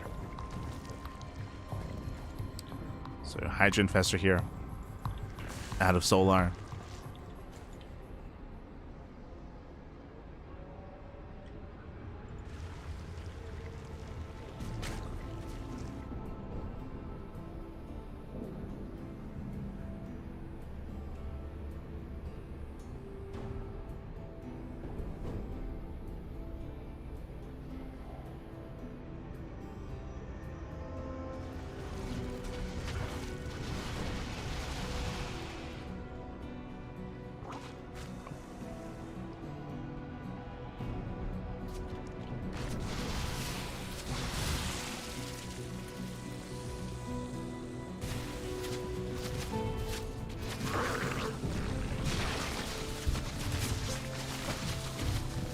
And here we go. Solo is pushing.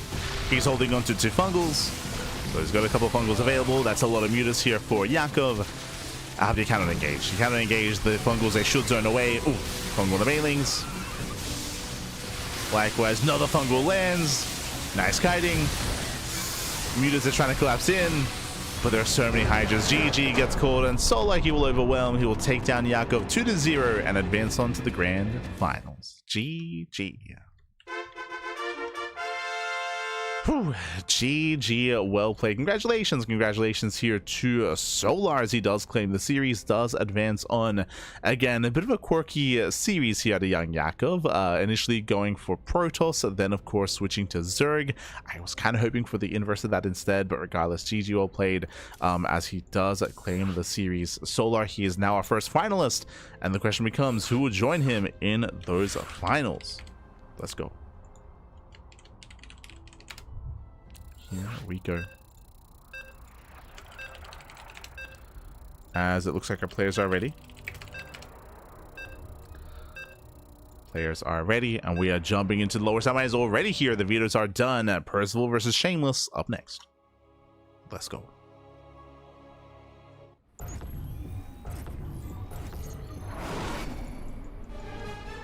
We go as spawning in the top left hand corner. We have his opponent. We have the South Korean Terran player. We have the blue Terran. Oh, the blue Terran player himself. It is Percival. And spawning in the bottom right hand corner, we have his opponents. We have the red Protoss player representing Team Little Fairy. It is Shameless. And if you're in the chat, predictions are open. Place your bets on who you think will claim the series. Best of luck in the chat as we get into RTVP. When it comes to the previous series, again, we saw that YoungYakov, who was trying to play 2-base Roach, he went for a 2-base Roach all-in. He cut workers early at under 2-base saturation, and he was hoping that Solo would be a little bit greedier, but he wasn't. Right, Solo, he wasn't greedy. He droned up somewhat at his third base. I think he had like 4 to 6 drones at his third. That's it. And then he was focusing on Queen and Roach production from there. So Solar, he had a very comfortable defense, comfortable game. Took it from there, but now welcome back to Winter Madness. Welcome back, and we do have a very cheeky SCV. He does skirt around the edge, and we'll come in for the eBay block. Does come in for the block, and we'll look to delay the expansion of Shameless. No delay. Shameless moves down. Yep, too much progression. Shameless forced to expand at the 3rd location. The unnatural natural out of Shameless. Aye. Forced to expand elsewhere. Oh, Percival, he blocks. Oh, God. Oh, no. That should not have happened. Yeah, that should not have happened. The SV blocks, and Shameless forced to expand the 4th location? Oh, boy. There's a cancellation, there's the refund, CC out of Percival. Percival looking very comfortable, and this is going to be a really awkward game here for Shameless. Winding it back here, on Winter Madness, I would say that the initial 3 and 4 base setup is safe. Talking about this natural, this 3rd, and this 4th. But this low ground expansion, this alternative 3rd expansion here is very exposed. It's down in the low ground, there's like 3 different angles of attack. Now, there are some choke points which will help, referring to this choke point here, this trick one here. Like, I will say that does help a little bit, but for the most part, it's gonna be an awkward early game here for Shameless. Very awkward. And again, the SV block at the 3rd should not have happened there.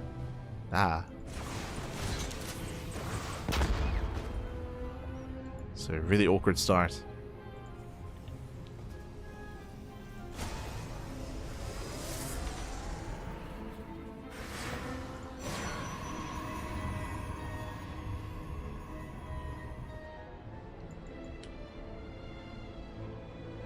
And again, we'll see if Shameless can actually stabilize. We'll see if he can actually maintain himself on 2 and 3 bases. Not going to be easy. We'll see how Percival does approach. Yeah, this is getting to zone 1-1-1.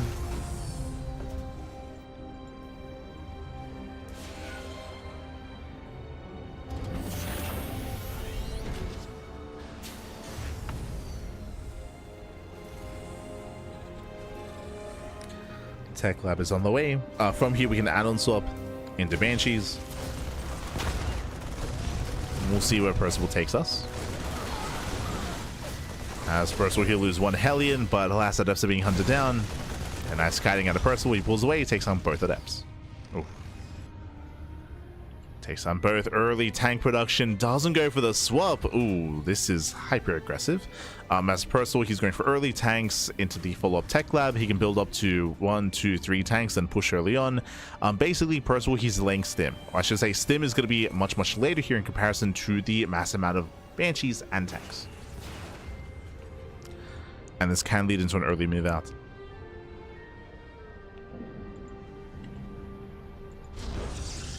Shameless getting some spotter pylons.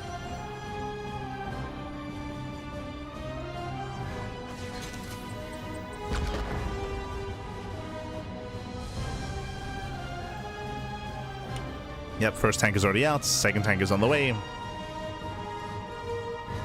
Oh boy. And defending against a tank push here on the low ground is going to be crazy. Like, very easily, the tank can just wedge itself here in between the natural and the third base. How many Blink Stalkers? 3. So 3-gate Blink. 3-gate Blink out of Shameless. Going for the Prism. I think this is necessary. Basically, the Prism entails that Shameless is going to push. He's going to try to contain, but here comes the all-in. Like, here comes the early move outs. Again, as we try to emphasize, really early tank production, early Banshees. Here comes the push out of Percival. Runs into Shameless. He gets one Stalker. Gets one already. Ay, ay, ay.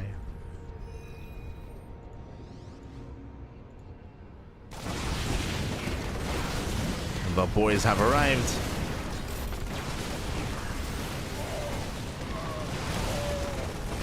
Stalker's getting picked up.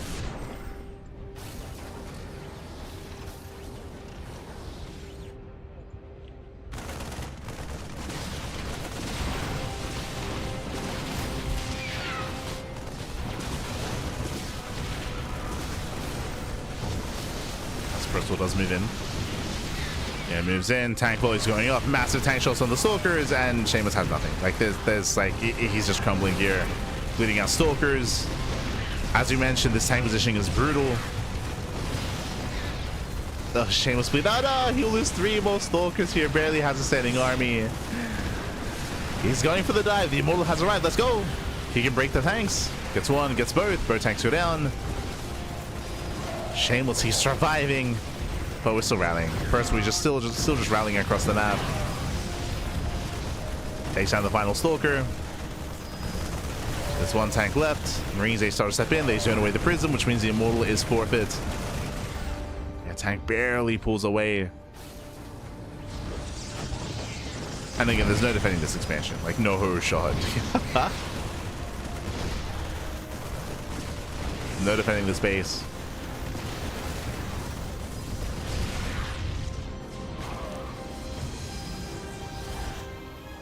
Shameless does save most of his probes, true. Does save the majority of his workers. But Percival behind this, he's getting the Academy, throwing down extra Raxes. Stim is on the way, combat shields. The follow-up is here for Percival. GG gets called, and Percival takes game number 1. GG. GG, well played. Again, just a really brutal start there for Shameless. Winding it back, remember, Shameless, what happened? He was forced to take the unnatural natural at the forward third base location. It was brutal. The eBay block into the SCV block as well. That was almost game then and there. Like, like unironically, like that was brutal damage. Shane was forced to expand on the low ground, a very difficult base to defend early on, and of course, because Shameless was vulnerable, that is why Percival did decide to go for the all-in, decided to go for the early tanks, the early push. GG. GG, well played. And with that, we're now getting into game number 2. Oh, we're going to be loading into a map that I expected to be vetoed. We're going to be loading into the Old Republic. Now, this is a very different map. First things first, Shameless, he needs to be on top of that eBay block. He needs to make sure he does not get blocked again, make sure he can handle it, build up, and I do favor Shameless coming into this, but we'll get into the map itself. Spawning in the right-hand corner of the Old Republic, we have the South Korean Terran player. We have the blue Terran leading the series 1-0. It is Percival. And spawning in the bottom left-hand corner, we have the red Protoss representing Team Little Fairy. It is Shameless. All because that warrior SCV. He was the MVP SCV. You're not wrong. You're not wrong. It's crazy. And with that, we're settling into game number 2. Coming into this here, welcome to the Old Republic. The Old Republic is a map that, I'll be honest, I'm very surprised actually made it into the top 16. Top 16 of TLMC. The Old Republic is a very difficult map to get a 4th base. Your initial 3 bases is fine, but the 4th base is insane. It's either here on the right hand side, which is very far away, also very open, or here on the low ground, which is also insanely open as well. We have seen many a player fail to defend their 4th. I don't think we've ever seen a successful defense. We've seen Maru fail to defend. We've seen Max fail to defend. We've seen Hero fail. We've seen Björn fail. Terran and Protoss players, depending on the matchup, they have a very hard time. Specifically here, I'm going to be favoring Shameless coming into this TVP if he can secure his early game. And so far, no eBay block. Let's go. No eBay block out of Shameless. And I'm curious to see the build of choice for Percival. Now, if you've been watching TVP, you'll know that TVP has had like 5 different metas in 2025. Like, TVP has changed and morphed so much this year. It is crazy just how often TVP does kind of shift and change and kind of mold around the maps and mold around the patch and then remold again, and it's been very flexible. Now, when it comes to the current meta here, we have seen 2 base all-ins and 2 base aggression die down. I know that we just saw it on Winter Madness, but that is only because of the early game, because of the block, and because of the base that Shameless was forced to take. In a standard game, that kind of play has died down quite a lot, and over the past couple of weeks we have seen more and more mid to late game in TVP. Percival has also kind of embraced that as well. I mean, all the Terrans have. Like, they've all kind of stopped and the all-ins have died down. We've seen more macro play instead, and we'll see if that's going to be the case here, because if that is true, then Shameless is going to have a very easy time gaining map control. So my eyes are on Percival to see how he does change things, how he does adjust, and how he's able to be aggressive, if at all. So typically in TVP, the way that the meta works, once we get into a longer game, is that the Protoss player gains map control, the Protoss player is able to mass expand, and it's going to be on the Terran to slowly turtle, get their 3rd, get their 4th base, and then max out with Bio Ghost Liberator, right? Like, we've been seeing a lot of that play in recent weeks. More than just Björn. Björn was doing this all year. Now all the other Terran players are adopting that play as well, more so than previously. But that's when the map comes into play. That's when the 4th base is very difficult to maintain. So if we do end up slowing things down, if we do end up in a standard macro game, then Percival, he will struggle to maintain his 4th, or at least he should. But now, Widowmine drop. Widowmine drop out of Percival. There's no crazy fast tech lab into fast tanks, so already less aggressive. Already more macro oriented. But again, the rush distance by ground is a lot longer on this map.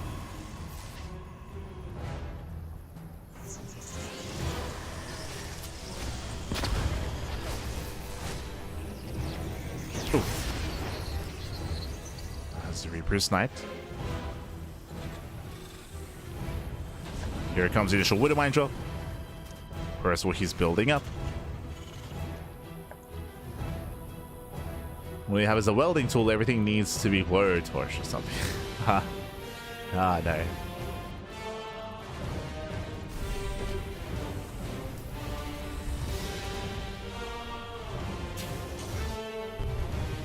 So we go, drop into the natural. We'll see how quickly Shameless does react. First we does boost in, and Shameless is in position. The boys are pulled away. What am I shot? Oh no! Oh my god. Yeah, very close, going for the sentry. Sentry goes down, nice pickup. The medevac will fall though. Yeah, a little bit too greedy as he gets away. No, that should not have happened. That should not have happened. I want to say that the Widowmine actually baited one of the shots on the Widowmine instead, and the medevac gets away with 4 HP. That should not have happened. Ay, ay, ay. Percival, he barely gets out, saves the Widowmine, and not a bad start out of Percival. He does barely get away.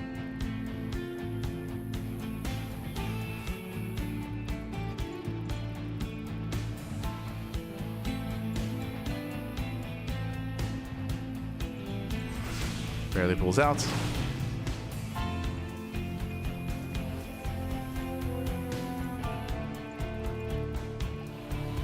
With Raven harass here towards the third. Getting a couple of probes. Not bad, getting four probes going down. Nice damage out of Percival. Behind this, we have the Bay on the way, not Storm. So Seamus building up into Colossus. It's building up.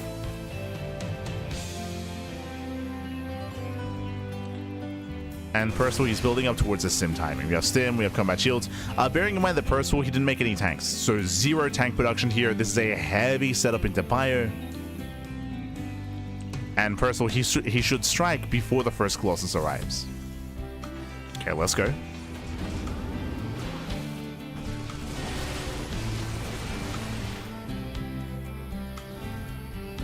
Percival does snipe the Observer. Zones away Shameless. Shameless is expanding, getting his 4th base. Here we go, we have the Marine drop into the natural. Shameless, nothing in position here. The Colossus is on the way. And the main army is pushing. So far going for the split push here. Marines they get into the mineral line. Probe's going to be going down. Shameless trying to reactively warp in. And here comes Percival. Gets a Stalker. Ooh, he gets 2. Oh no! 3. Oh, that was a bit of a misstep there. One Stalker did get caught, did get trapped. Rough terrain. 16 probes going down, and Percival just pulls Shameless apart. Again, before we can even think about 3 and 4 base setup here, Percival he just breaks on through, shuts down Shameless, and there's just nothing here. There's nothing here. Cells too full. And again, just a hyper aggressive timing here from Percival. He breaks the base. GG. Nexus will fall, and Percival, he will take the series 2-0, ending the game early on the Old Republic. GG. Very fast series. Very fast series here, as Percival, he was able to punish Shameless in game 1 for going for the unnatural natural on the low ground, and here in game 2, Percival, he was able to gain a little momentum early on and then went for a very early Stim and Bio timing here. Again, 0 tank production. There were no tanks, there was no waste of resources on like Banshees or anything like that. I mean, he did have the Raven harass, but just building up towards that early Stim, Marine, Marauder Stim timing, and was able to pull Shameless apart. Shameless, there was a lot of room to try to slow him down, but Shameless was distracted by the drop. He was warping defensively. He had less to micro against the main army, and he was just torn apart. GG, well played. Whew. And with that, we're getting ready here for the grand finals. It's going to be a best of 5 between Percival and Solar. Let's go. Let us go.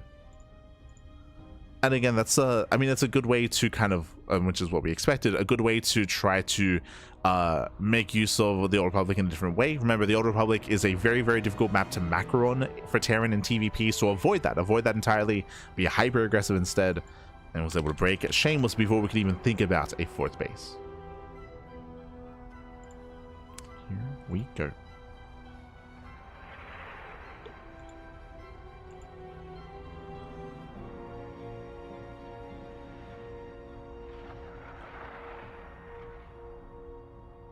And here we go. We're getting ready here for our next series. It's going to be a best of 5. Best of 5. Solar and Percival vetoes are underway. They're underway. And we're going to be going on a short break. Here. When we come back, we'll have the grand finals. If you enjoy the events, if you enjoy the broadcast, pretty fast games, actually. We've had a lot of really fast games. We haven't had too much macro in our series. But if you want to support us, you can do so via Matcherino, !Matcherino in the chat. If you want to support this tournament, you can boost the prize pool. Otherwise, a big shout out to Mark BT. Mark BT, he is the main contributor. He is the main sponsor of this tournament, of the Turtle Tussle. So thank you so much. Again, this is a bi-weekly tournament every fortnight. Every 2 weeks, we do have a Turtle Tussle. And again, it is designed to help, help out the scene, help out specifically the NA/Korean region. We did have some Europeans show up. We had some Americans as well. Players like Vindicta, players like Greenert. I say Americans, players from the Americas, I should say, as Greenert is from Canada. But GG. GG, well played. Oh. As we are going on a short break. We'll see you soon. See you soon, Pappy. See you soon.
welcome back, everyone. Welcome back. Welcome back to the grand finals, this grand finales here of the Tenacious Tussle number 35. Here we go. It's been, I would say, a relatively fast tournament so far as we made our way into our grand finals, and spawning in the right hand corner of White Rabbits, we have the South Korean Terran player. We have the Blue Terran. It is Percival. And spawning in the bottom left hand corner, we have the red Zerg player himself. It is YoungYakov. Of course, we have a story to tell, but if you're in the chats, predictions are open. Place your bets on who you think will claim the series. Best of luck in the chats as we get into our TVZ. So best of luck with your Gamba. Now, when it comes to the finals here, unfortunately, Solar is not available. Solar, he did message us after Percival's series. He was like, Papi, I'm passing out.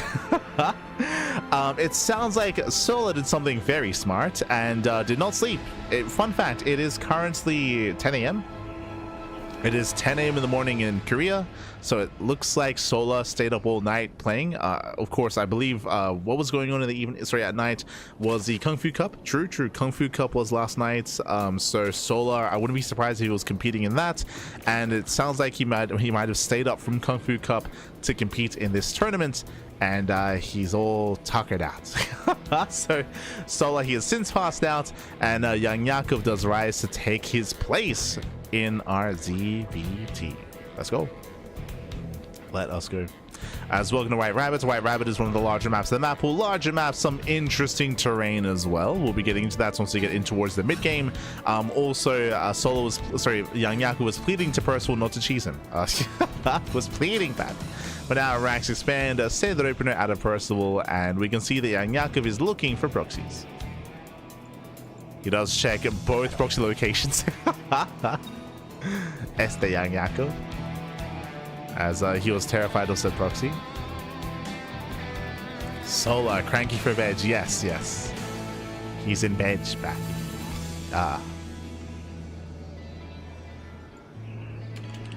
I'm celoso.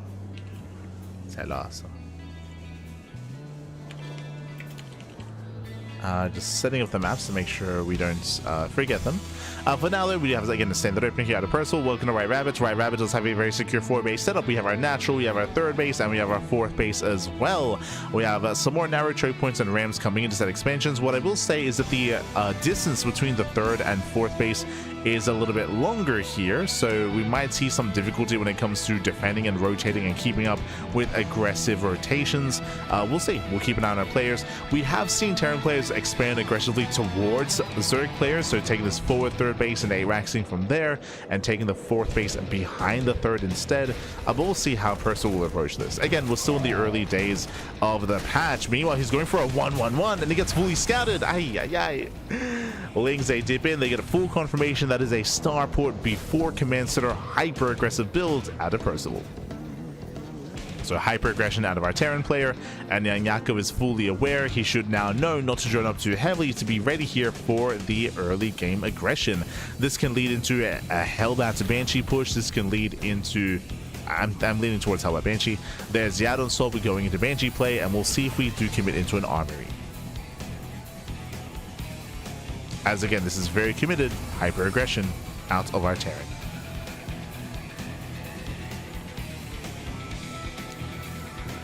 As Lings, they get set up here for a counterattack for a run by.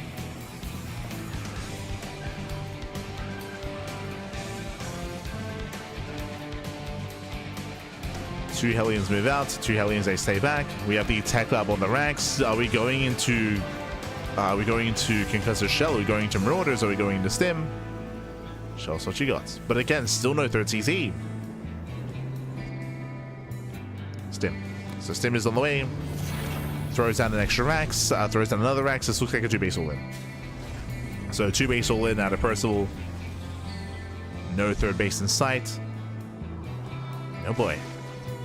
And we'll see if Yakov can survive this. Now, he doesn't know that we've swapped out of Hellion production. So Yakov is not fully aware of what's going on.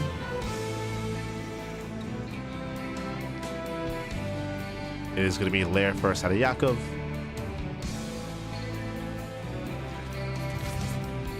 Do we open up roaches? Banelings, okay, so it's going to be a Ling Bane defense. Bold move.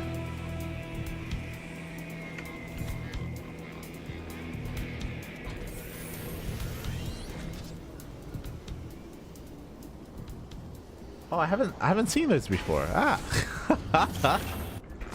As Banshee dips in, oh, no spore. Yeah, no spore in position. Drone's going to be going down. Ay, that's on Yakov here. Late spores, and this is insane damage. 8 drone kills already on the first Banshee. That should not have happened. Oof. 8 drones, a tumor as well. And remember, here comes a 2 base all in.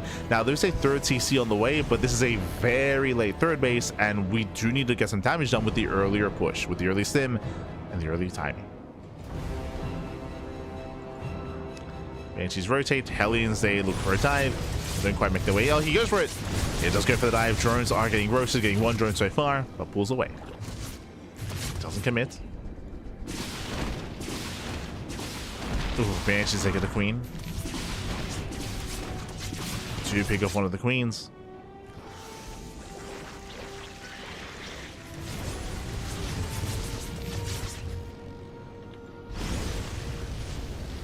Oh. Nice catch. Very nice around. 4 or 5 getting every single Hellion. Oh, and this armory was meant to lead into Hellbats for Hellbats to support the push. Uh-oh. That was a big loss here for Percival. So suddenly this move out is that much weaker.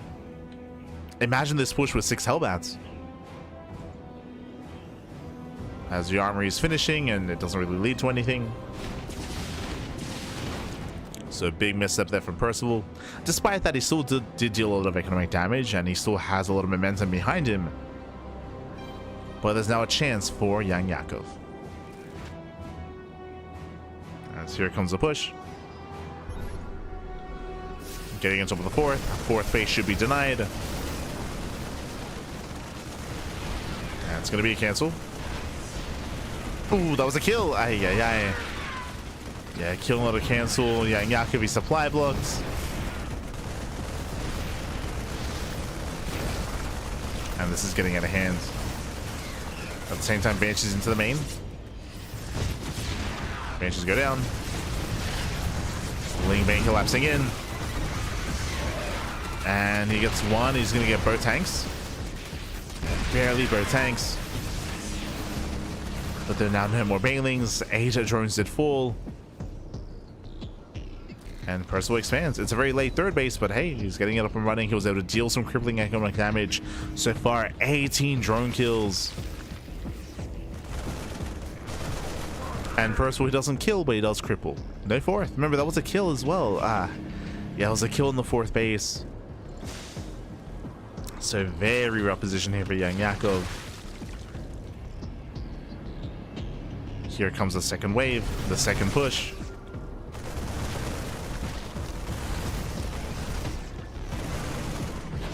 I haven't seen those emotes before. The Sal emotes. They're very nice. Very cute.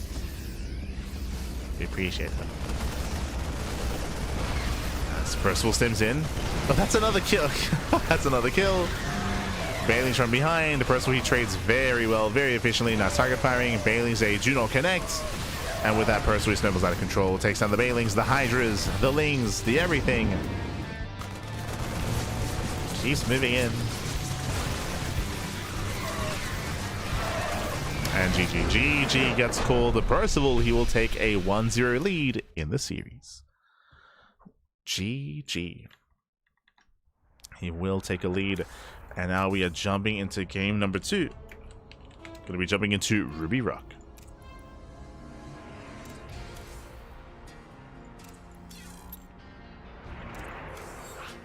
Let's go.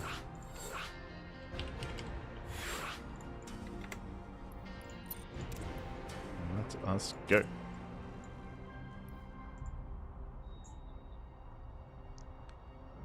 So jumping in, 10k tourmaline.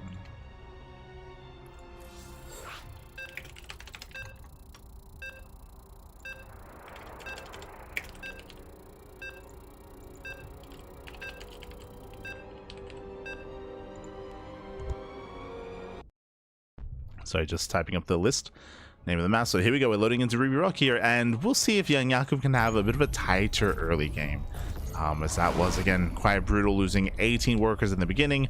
Was able to catch some Hellions at least, which did allow YoungYakov to survive the first wave and the first push.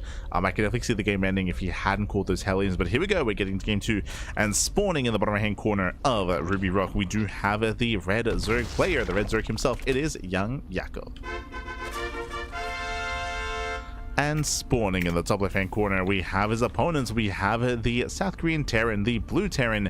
It is Percival. Here we go. So we're getting into game number 2 here. Now, when it comes to Percival and YoungYakov, I do consider them both to be quite close in skill. I know the game 1 was a little bit more one-sided, and Percival, he was able to get away with all of his aggression. We did see some mistakes out of YoungYakov, but if you recall, these two were the 2 finalists of the most recent OSC Elite Rising Star tournament. Went all the way to the ace match in that best of 5, and I'm hoping that we can get it back and forth here as well. But the pressure is on YoungYakov. Now, Ruby Rock is a much more aggressive map compared to White Rabbit, so aggression is favored here. We'll see if once again Percival goes for a delayed third. We'll see if he commits on 2 bases for a second time. Likewise, because the map is smaller, because the map does favor aggression, we could see YoungYakov open up Roach instead. Roaches are typically a safer way to play in a ZVT. They're much safer and can lead into a more secure mid game.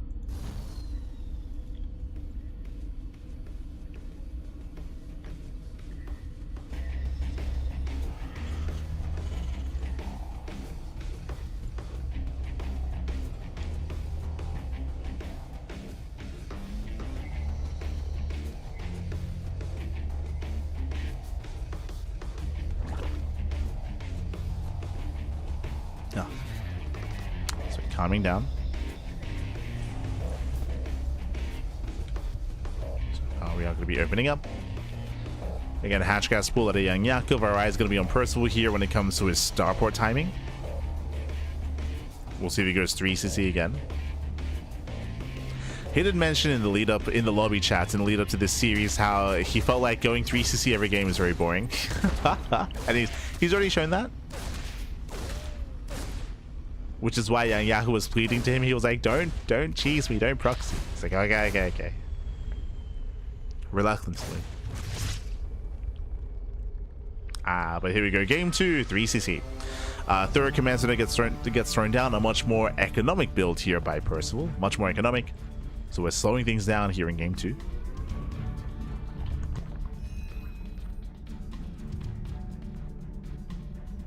We are slowing things down. Still building up.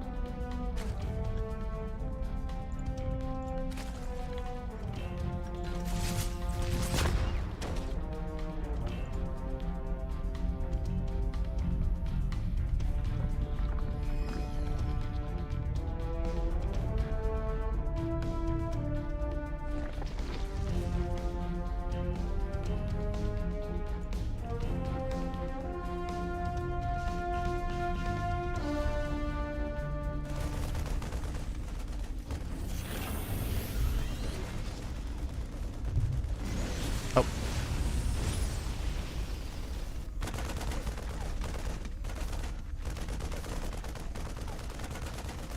As Zerla dips in, YoungYakov does confirm the third CC. Is aware. He is aware of the third base.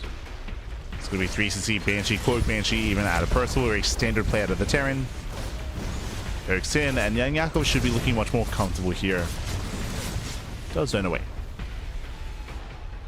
Zones away the Reaper Hellion, droning up, saturating his bases. That is a very fast lair. That is a, what, 4-minute, 4:15, 4:10-minute lair timing? Ay. So early lair at a YoungYakov, gases are on the way. Because the lair is so fast, because the gas is so quick, my assumption here is that YoungYakov is going into mutas. Are we going for the Spire? Yakov. So far, the Hellions, they've yet to scout, they've yet to confirm. Safety Baneliness is on the way. But I'm assuming delayed Evo Chambers and a faster Spire. Oh no, no. He transfused the tumor by accident. Oh no, that queen should not have gone down. That is unfortunate. Ay ay ay. So a bit of a misclick there from YoungYakov. Yo, save the tumor though. True. Save the tumor. And Yakov is going double Eva Chamber. Okay, so he's going for double Eva Chamber. It looks like despite the faster lair, he's not going into Spire play. He's going into Ling Bane. I guess faster Baneling speed. True. Of course I Ling him.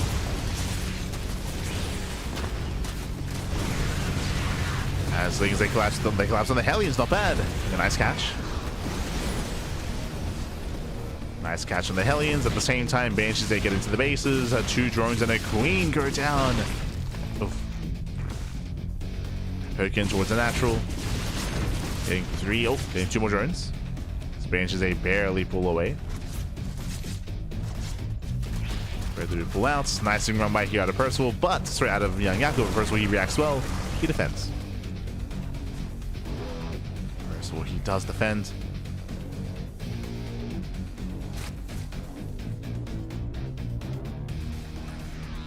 Yakov trying to stabilize, but it has been a very messy kind of early to mid game here for YoungYakov. It's been messy, Pap. It's been messy.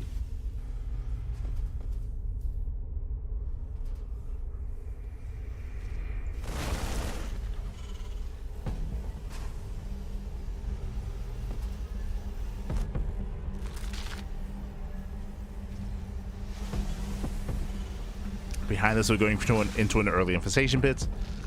So it looks like the plan here is to go Ling Bane Ultra, I would assume.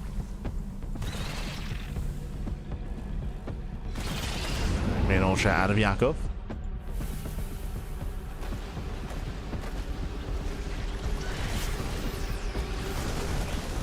Oh.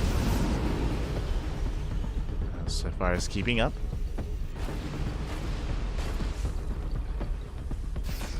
Your Burrow's on the way as well. Let's go. Getting to Burrow. Safety Infestor's on the way as well to help defend, help survive. Oh no, the Queen's getting called out. It's losing 2 more Queens. I'll pick up out of Percival. Very nice control of our Terran player.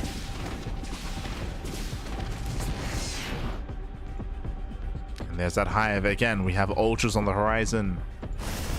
Yakov, he's almost there.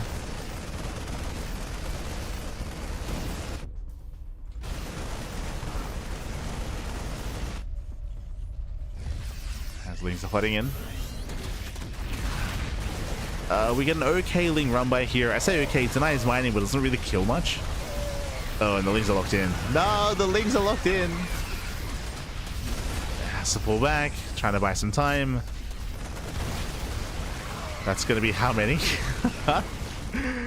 Oh god. Yeah, and Yakov is throwing away too much here. That's gonna be a 62 Lings going down for 4 SCVs. He killed the Banshee across the map. He killed 5 Marines, but that was a brutal trade. And Yakov, he is struggling. Hive is almost done. Now, my assumption was Hive into Ultras, but that's a Hydroden. So, Hive into Lurkers? Oh no. Okay, going for both. Okay. What Gandalf does. Takes into Ultras, but also the Hydroden as well. Interesting. Oh, we have potential. Yeah, nothing major yet. We'll see if we can bait the army in. Nice flank. Yeah, very nice flank. Ooh, brutal mine shot. So insane mine connections. Wow, and Percival, he takes the fight. Ay, ay, ay. Those were insane Widow mines. They shut down the Ling Bane. And Percival from here, he's snowballing out of control. Snowballing out of control. Yakov, he needs more time for the Ultras. It's not happening.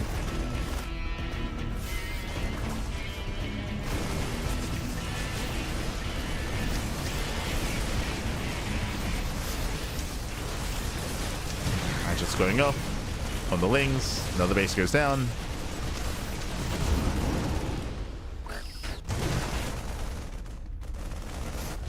Yakov is being cheeky. Does save some of the drones at least. Does save some workers. But the aggression continues here. Percival with a tri-pronged attack. He's got Marines towards the main base. We'll drop into the main. Push towards the third base. Another army here towards the fourth. No bailings. They're delayed.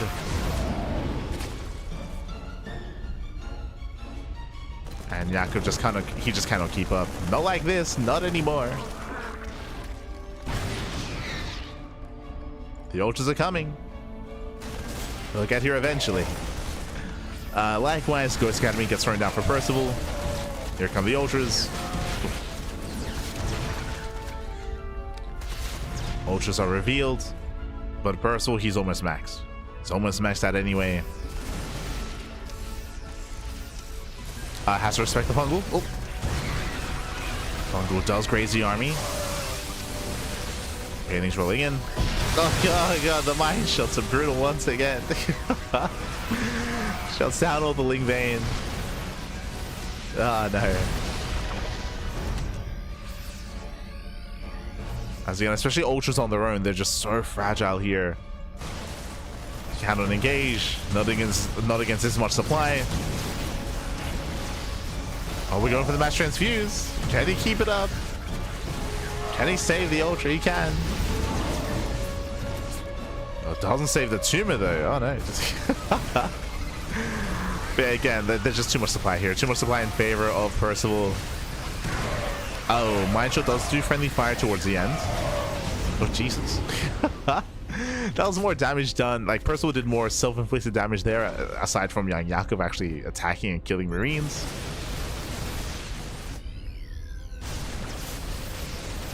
So the Minds, they help for a moment.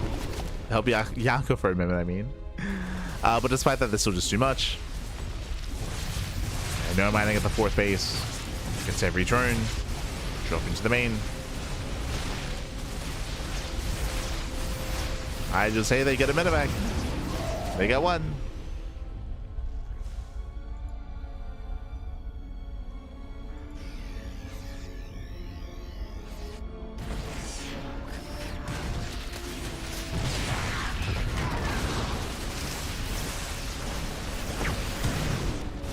Yeah, the ultras, they just can't engage. They cannot engage. Not like this. Snipes are popping up. Ultras are pulling one after the other. Yeah, the ultras, they cannot touch the bio army.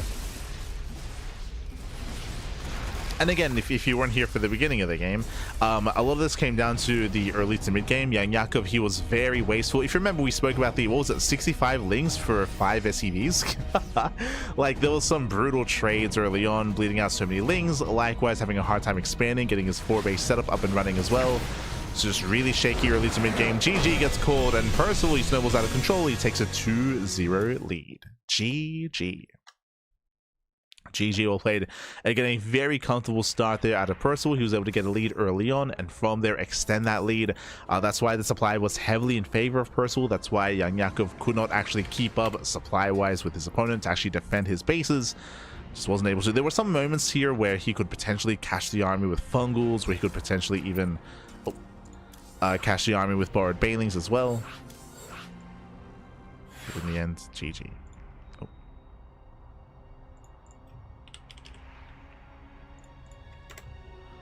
GG, well played. We're getting into game number 3. Game number 3. Also, big shouts to Christopher Fista. Thank you so much. Thank you so much for subscribing with Twitch Prime for 2 months. Thank you. Thank you. Do appreciate it. Do appreciate the support.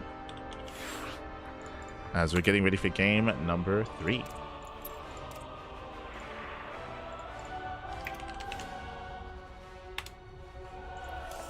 Gonna be loading into 10,000 feet. Let's go.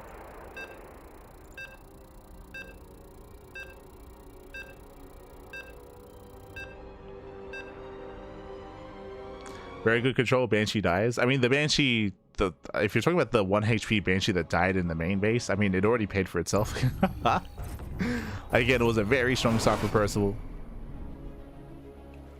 And here we go. Here we go. We're getting into game number 3 and spawning in the top left-hand corner of 10,000 feet. We have the South Korean Terran player. We have the blue Terran leading the series 2-0. It is a Percival. And spawning in the bottom right hand corner, we have his opponent. We have the red Zerg player, the red Zerg player himself. Oh, it is YoungYakov.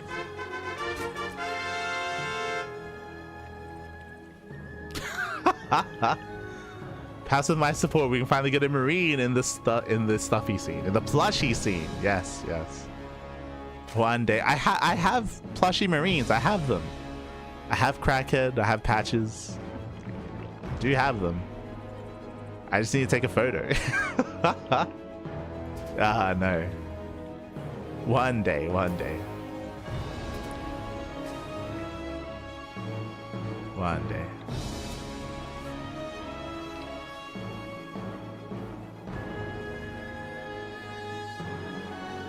It's the best casual player. True, true. Where do we go? Welcome to 10,000 feet. 10,000 feet is going to be a much more aggressive map than map pool, much more aggressive, shorter rush distance by grounds. This is where we can see someone like Percival really pop off, and it's going to be a bit of a more difficult early to mid game here for YoungYakov. We'll see how he will approach this. Let's go. We shall see. We had assumed that maybe YoungYakov was going to go into Roach play on Ruby Rock just because of how aggressive and assertive you can be on the map, and that typically does favor a Terran in TVZ. But did opt to play Lingbane, did struggle with Lingbane, and we'll see if he does embrace the Roaches here or not.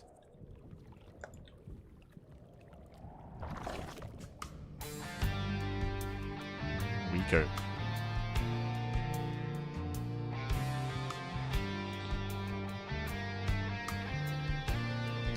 But again, shout out to Avex. I know that Avex, he did touch up this map a little bit in the lead up to it being released. Went for a fresh color palette. Did decorate with all these flowers, with all the... So shout out to Avex. Did help out.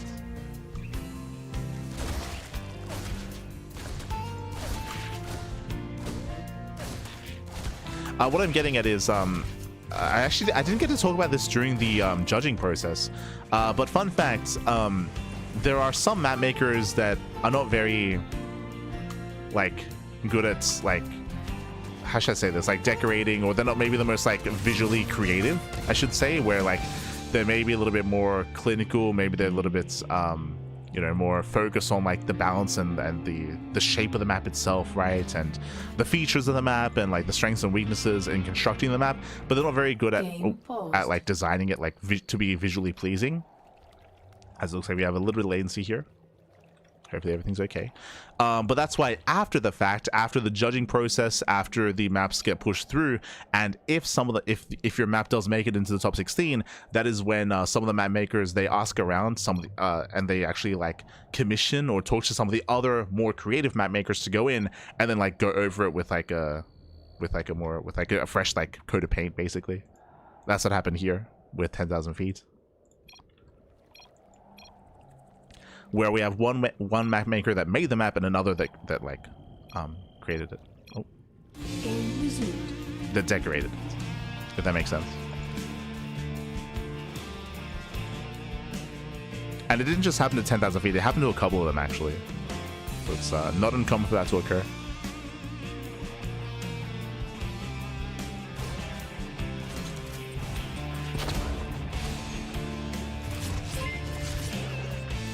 Bouncy balls are no longer around. Oh no. Meanwhile, a big shout out to Sian. God, thank you so much. Thank you so much for the raid. Thank you so much. Hope you had a great stream. I hope you had a great ladder session or cast. Thank you so much. Thank you so much, Sian. And welcome. Bienvenidos. Bom dia. Bienvenidos here to the grand finals of the Turtle Tussle. The finals.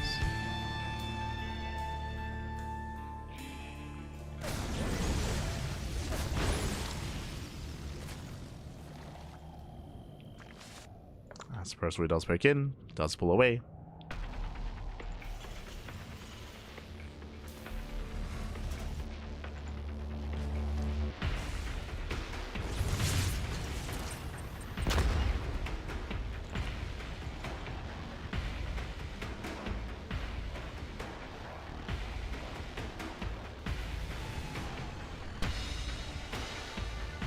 Bouncy balls, no, I don't know what you mean, these ones?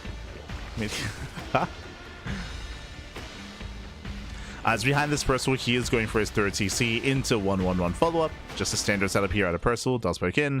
And so far, YoungYakov, he is keeping up. Once again, is going for an earlier Evo Chamber, actually. Early Evo Chamber, early plus on Carapace. Into a slightly later lair. Interesting. This is usually how you'd respond to a 2-1-1, but that is not the case here. So Yakov with maybe a bit of a misread, but he saw the timing of the third CC. He saw the Hellions as well. So interesting choice.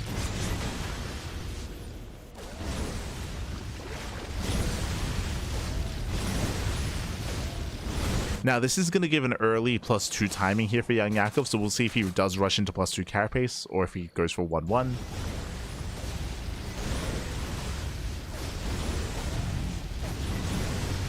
Upgrade's going to be slightly in his favor.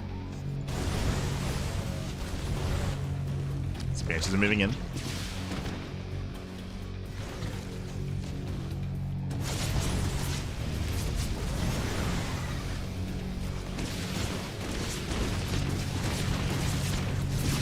So they move in, they get one of the queens.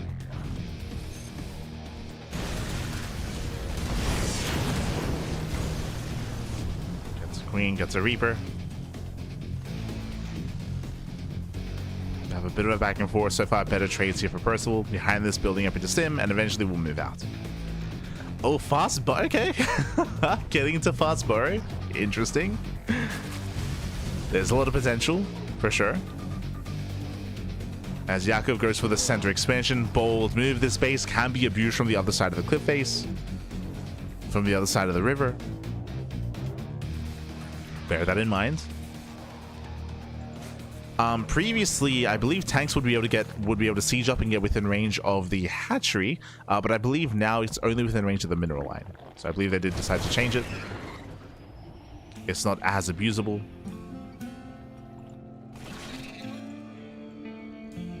So I believe they believed it was a little bit too much. But we'll see if that's the case. Is within range or not. So far, of course, I'll set the mineral line. And yeah, he is out of range of the hatchery.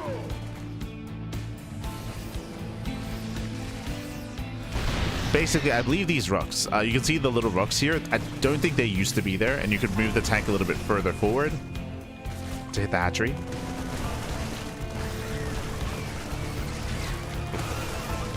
As Percival, he trades well. He denies any kind of mining here. And she's in between the bases, getting 4 more drones. Oh! And does barely pull away. Big rotation out of Percival. This base is exposed. Oh no! Going into the mineral line. Yakov, he does react in time. He will lose 7, 8 drones. I'll pick up. Very nice pick up. 9 drones do go down. YoungYakov tries to counterattack. Percival, he's in position. He's ready.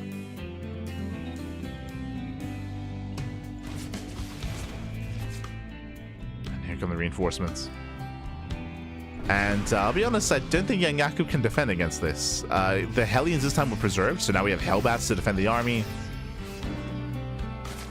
Tanks are still denying mining. Lean Bane does get across the map. Oh! The Baners get in! Ah, not quite. Yeah, not quite here. The SCVs, most of them will get away. Massive connections! Not bad. 20 SCV kills. But what about the main army? What about the main push? Lean Bane collapsing in. Decent engage here from YoungYakov. And Yakov, he will barely clean this up. Where were the Hellbats? Yeah, the Hellbats, if they were here, Percival could have taken this fight. Percival, he was out of position. And Yakov, he's holding. He's holding on. Ooh, may not save the expansion. Yeah, it won't save the base. Expansion goes down, still denied mining.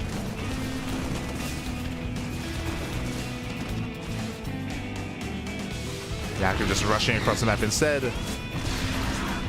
Going for the counterattack. Planetary's not ready.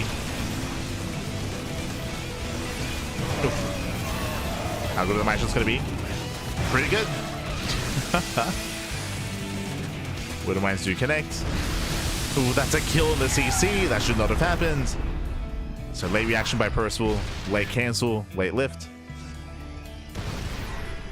We're getting messy.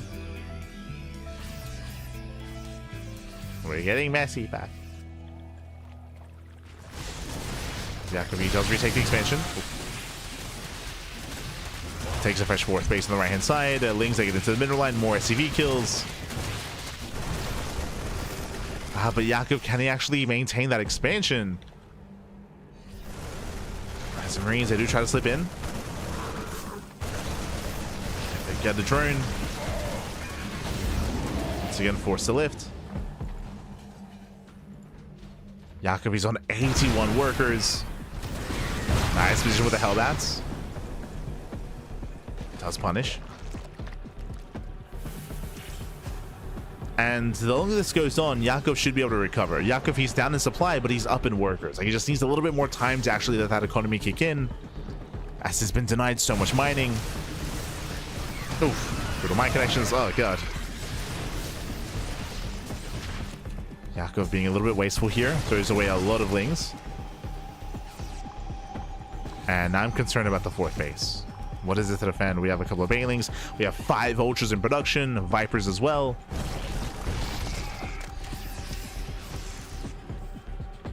With these Ultras, Yakov should hold on. Oh!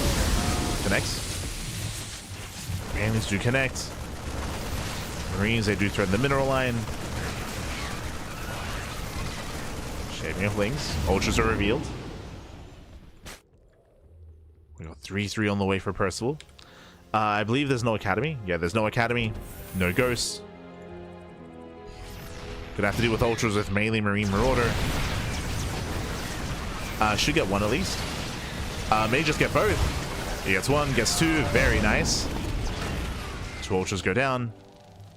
Insane splits there by Percival. That was so fast.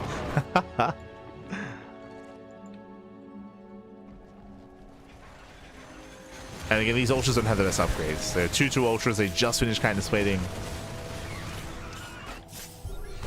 The Liberators have arrived.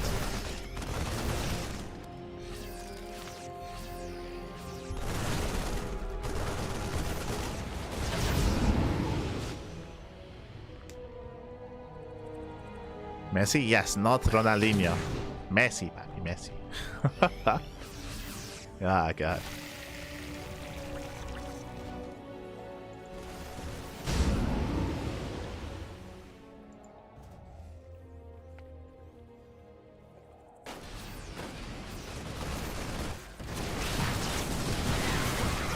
Oh, Yakov pushing into the planetary, pushing into the Liberators as well. He will get the planetary, does get the kill. But these are some expensive trades here for YoungYakov. He will lose the base. Yeah, he'll lose the expansion. Again, Yakov, he just can't make use of his high drone count. He's got all these drones, but he can't use them. The Ultra can't keep up. God. The terrain, papi. Oh! Ooh, bit of miscontrol there by Percival. He's focusing on the drop in the main. Drop is cleaned up. And Percival, he does make mistakes. So I'll slip up here.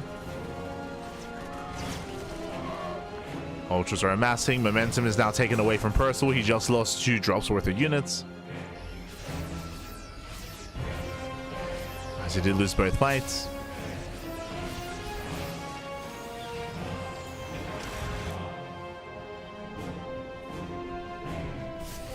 Yakov retaking another expansion. This time the Ultra's in position. Oh.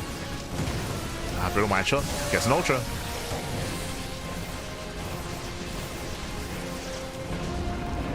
Let's take down one of the Ultras. But yeah, YoungYakov, he finally has some mining going on in both expansions. And the pressure's on Percival. He needs to stop one of these bases. Got a little bit of freedom, a little bit of liberation. Kites the army in. Oh. It's also whack. Show some eye shots. Whack going off. Oof. the ultra's just getting hammered away at. One ultra goes down. Again, there are just so many marauders here. Gets the expansion. And 2 ultra. 3. He gets all 3 ultras. Ay, ay, ay. Oh, the power bomb stacks. Mind shots force a bit of friendly fire. Oh, and Percival's not mining. Uh-oh. Yeah, Percival is not mining efficiently. Despite that, he does still take the better fights. No. There we go. Does notice. Thankfully, does notice in time.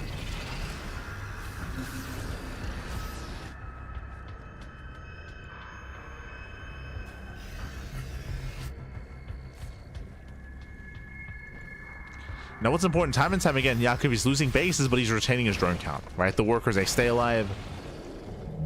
So he still has the high drone count. As a result, Yakov can still max out, and I can't say the same for Percival.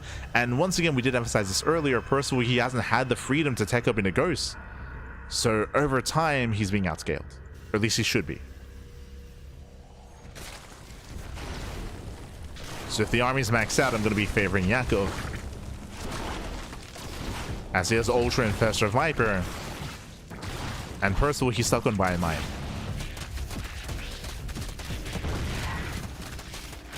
He's just stuck on Biomine. Now he does lift his... Oh, sorry, I thought it was his main, but he does flip over another CC. Now, if he can get this expansion up and running, then he can now afford an academy. And he needs one soon. As there's still no... There we go. The academy now gets thrown down once he gets a fresh base up and running. And he needs time to build up Ghosts. Percival, he needs time.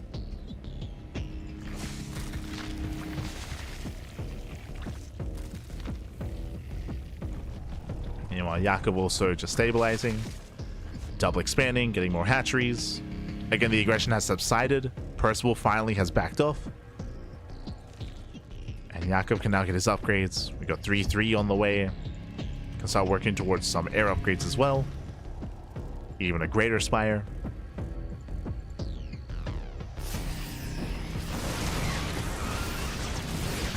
A nice powerbomb.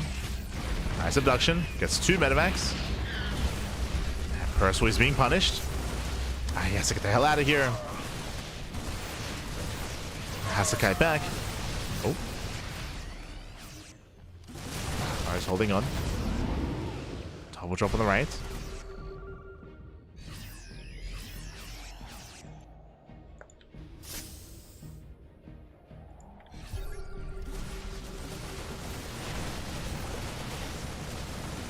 Percival does get the expansion, but it's going to be a one-way trip. Here come the Corruptors. Yeah, it's very expensive here. All these Marauders go down. They try to trade. They get 2 Ultras. Okay. Gets 2 Ultras. Yakov's out of position. It's worth it. It's worth it for Percival. May have lost a bunch of his bio army, but he does get 10 drones and another Ultra. Another Ultra goes down. That was a lot of Marines, though. That was 11 Marines, 11 Marauders. Sorry, 15 Marauders even. And Percival, you can see he's turtling up. He's got planetaries, sensor towers, missile turrets, more CCs. He's trying to turtle up as best he can. Rotate to the right hand side. And Yakov rotates to the left. Oh, no, the SCVs. There's 11 workers.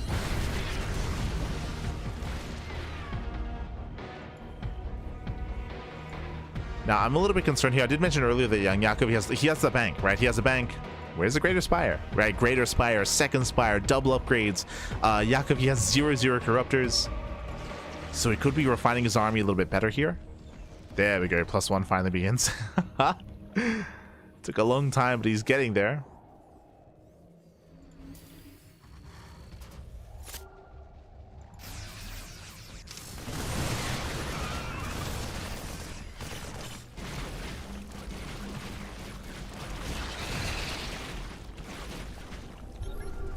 Yakov hyperfixated on just trying to deny bases. Link Bane rolling in. Can he punish those ghosts? Oh no! There, gets caught out. Gets caught out. Massive catch here. 4 or 5 ghosts go down. Ay, ay, ay. Yeah, brutal loss of Percival. And he can't afford these mistakes. You can't afford them back.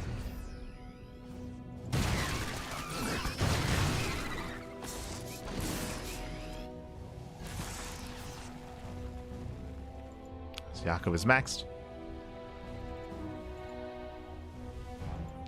Now, what I will say is that even though YoungYakov is going to be the first to max out and he does have momentum at this point, Percival can still take a better fight defensively, making use of the defensive terrain, making use of the planetary, the tanks, the liberators. That's basically what Percival has to do here. He needs to take a better fight at home. Does get a free infestor.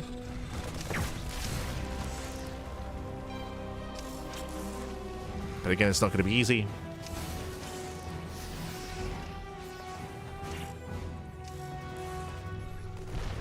Liberators on the way, tanks are on the way. Do we have any Vipers? 2. So 2 Vipers, 0 infestors.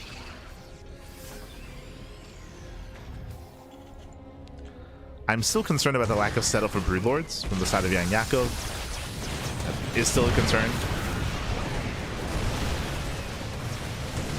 Like again, Ultras are not the best kind of late game composition to go for. Here in the open, they're ideal though, and he does break through. It does break through the tank line. Snipes are going up. Goes pull away, but the CC is going to be denied. Massive losses here for Percival. And this might just be too much. This might just be too much at this point. Yakov can just keep remaxing, and if played correctly, Percival should never expand. He should never take the space. As you can see here, it's just so open. Like this, specifically this expansion is just so much more open. It's so much easier for the Ultras to engage into.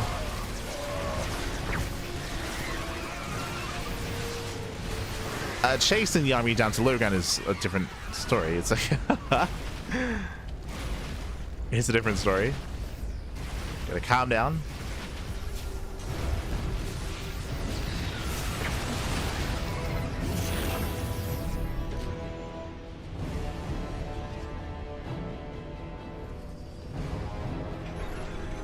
No Hydras or Lurkers. This game state, God no. That's I mean, what I would say if we did want to refine the army a little bit more, as we were alluding to previously, was like a second Spire and greater Spire setup. But as it stands here, like YoungYakov is perfectly fine. Like this area is open enough where Ultras are good enough. Ideally with Fungals. Oof. As YoungYakov does overextend. Does give chase. Again, chasing past this area is a bit of a misstep here from YoungYakov. Like, trying to chase here into the minefield, into the Sim City, it's not going to end well for him. And this is what Percival needs. He needs YoungYakov to overextend multiple times. If this happens like 2-3 more times, then Percival can build up.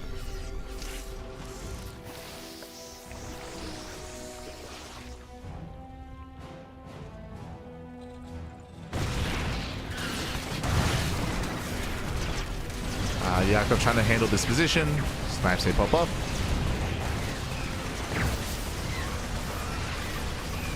I think it's one.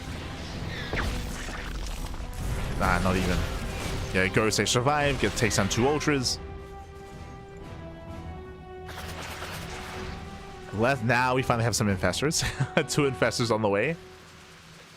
Yakov being a little bit wasteful. And Percival, it looks like he will max. He will max out.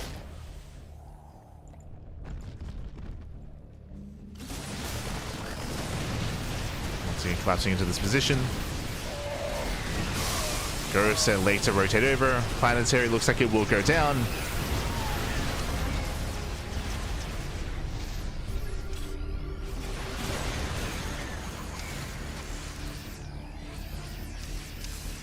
Don't like watching Ultras fight. They look so clumsy trying to get in front. This is typically why Ultras are ideally supported by infestors, right? You need to funk. You need to lock down the army if you want to win a fight. Otherwise, Ultras can be very inefficient. Speaking of, we're just throwing away Ultras. God. Yakov, calm down. We have a bank, but the bank is finite. Like, we... Hey. And again, Yakov, he refused to go into Broodlords. Did refuse. Percival, he's actually taking the base. The base is getting up. Again, if Percival can max out, I'm going to favor Percival. Like, he has a much more efficient army, is the reality. The thing that's carrying Yakov in this game is his bank. And he's burning through his bank. Like, he's burning through it. suddenly, like, Percival actually has a chance in this game. Previously, we spoke about how he played correctly. Percival, he should never take this center expansion, but Yakov kept overextending. Right? He kept overextending, kept pushing a little bit too far forward.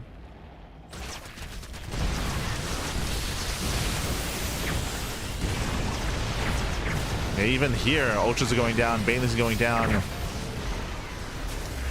Getting a handful of SCVs, but this space doesn't really matter too much for Percival. Nice run by.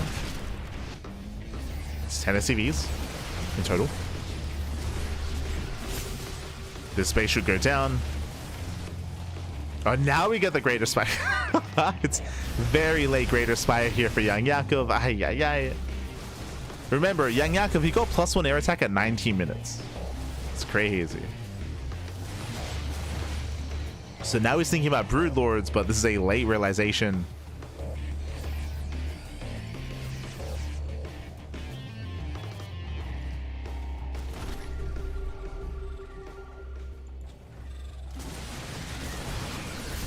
Yakov is collapsing in. He's going for the ghost. He wants them. He does try to go for the dive. Does not quite get on top of the ghost though.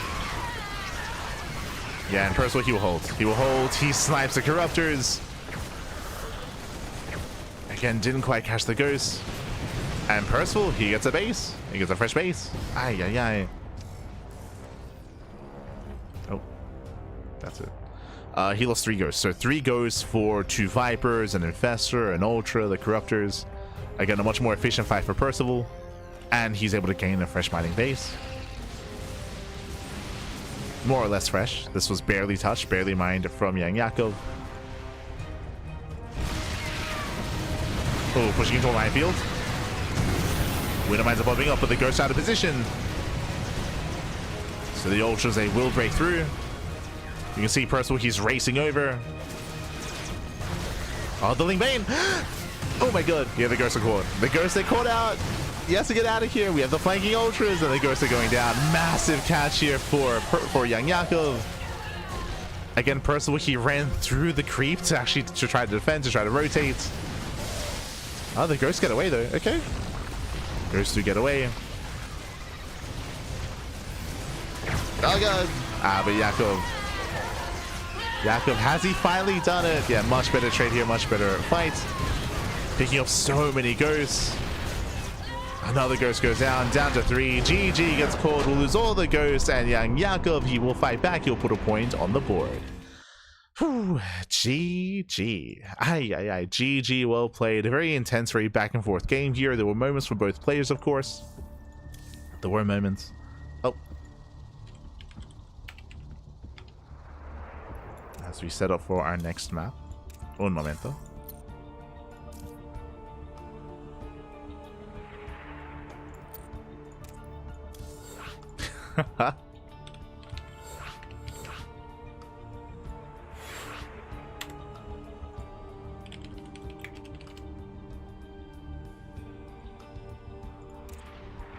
Setting up.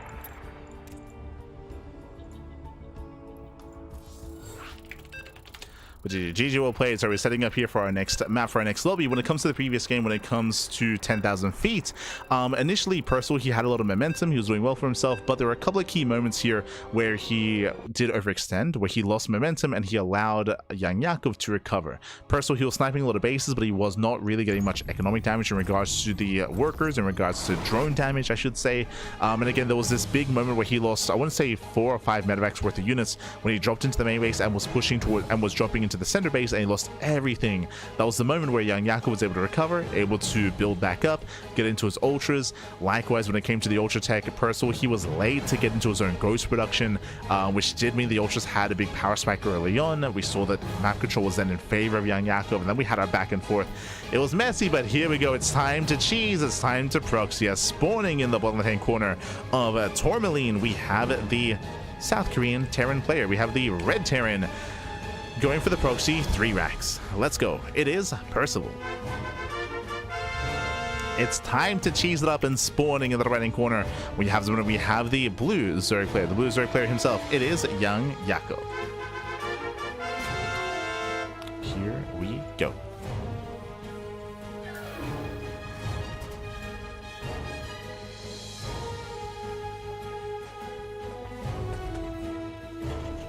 Even range upgrade to Hydras to kill the Marines, that would be a waste of gas.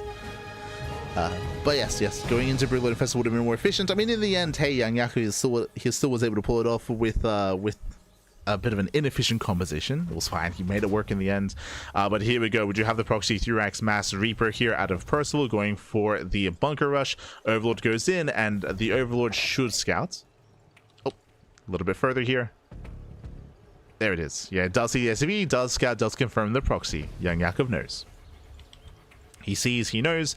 Now, he doesn't scout how many Raxes there are.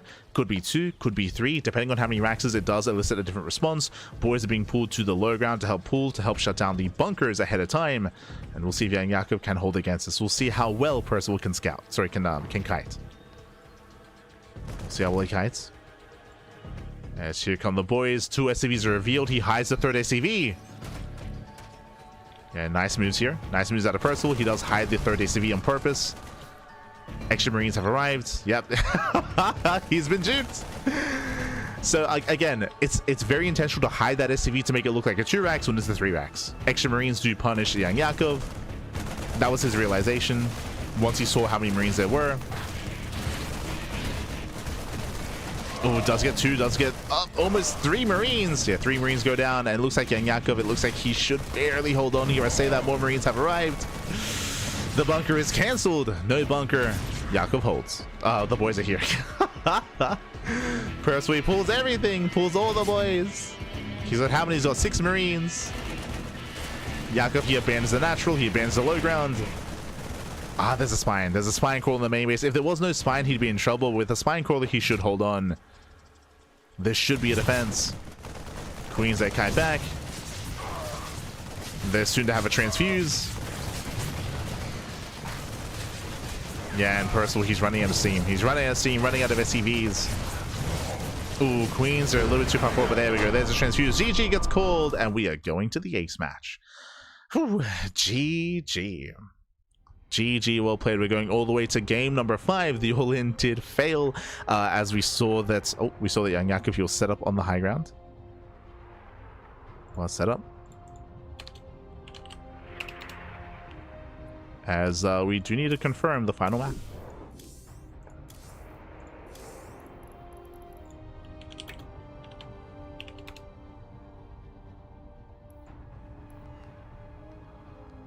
Alright, we go over to Mothership, Old Republic, Celestial, Taito.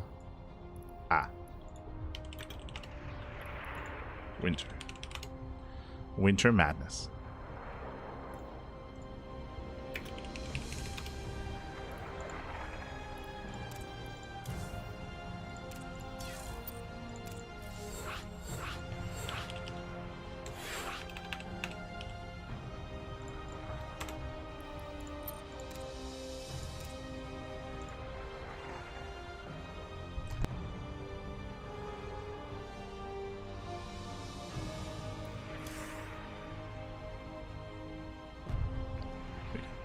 We're getting into the final game of the series. We're going to be loading into Winter Madness here for game number 5. Let's go. GLHF.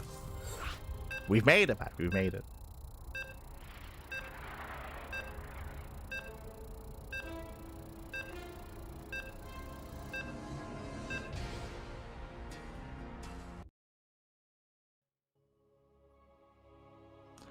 Is a female ghost voice a mod? No. There are skins in game that you can purchase, and I believe that's the Nova pack. I believe.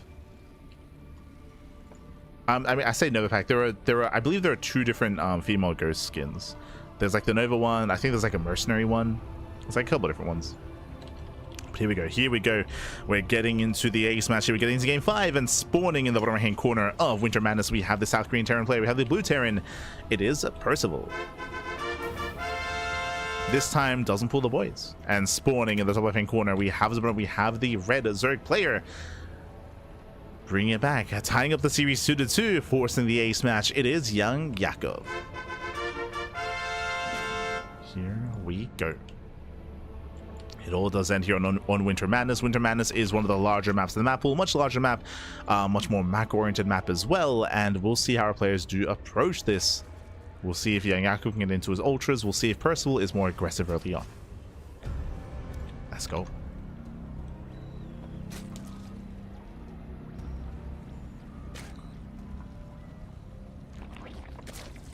It almost worked if it weren't for that meddling Overlord. Yeah, the Overlord was able to confirm. If you remember, YoungYakov, he pre-pulled the boys. He did start the the spine crawl on the high ground. Crucial, of course. Crucial. Crazy, fucking crazy. Here we go. Here we go.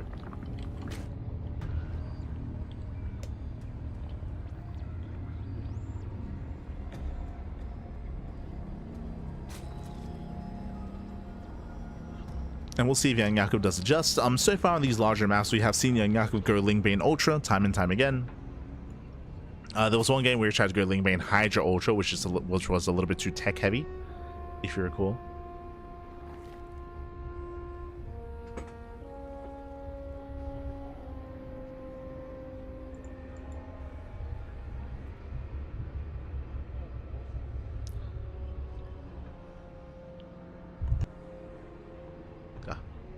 Likewise, we've seen Percival mix it up as well. We've seen him go 3cc, we've seen him go 1-1-1 into 2-base play.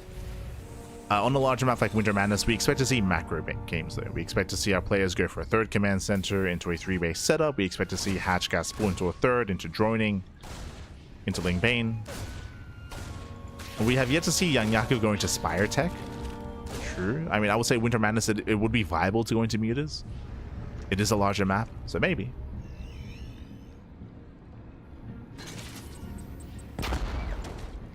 As Reaper is turned away, and Percival does get his third CC in the main. So 3 CC out of Percival.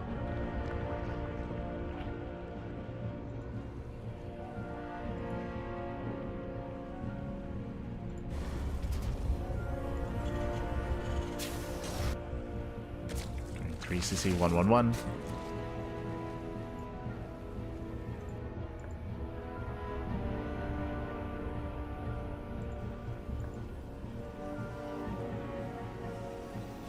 And again, after an intense couple of games, we're calming down. We're calming down. We spoke earlier about some of the differences about Winter Madness. Winter Madness is a much easier map to defend on 4 bases. I will say that Terran players typically do want to expand towards the Zerg player there in TVZ to be more aggressive and more assertive. Ooh, that is a very fast lair, going for a 345 or 340-ish lair timing. Okay, we spoke earlier, hey, Winter Madness seems like a large map, wouldn't be bad for mutas. That's what we're expecting here. You know, sub 4-minute lair feels like Spire and rush into mutas. So it's going to be on Percival to confirm what Yakov is up to.